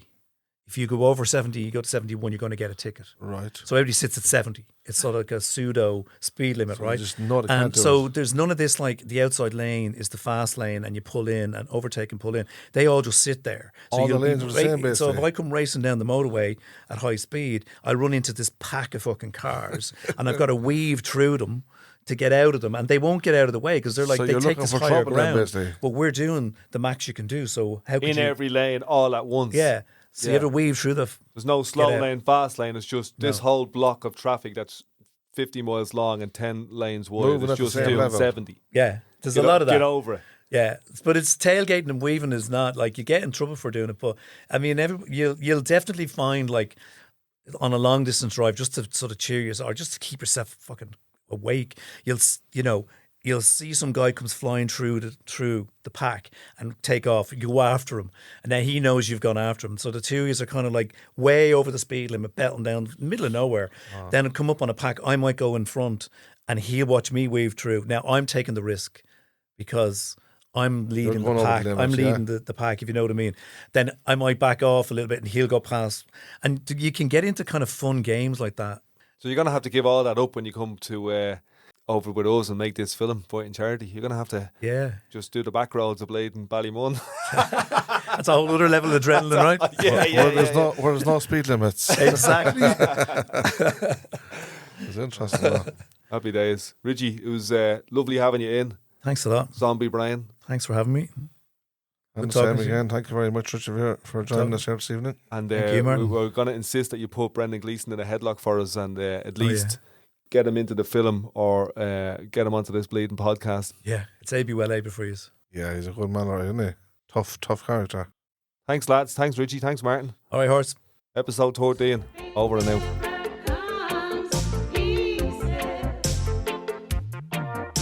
So that's us for this episode, a Traveller and a Countryman podcast. If you like it, let us know, share it around, and we'll see you on the road.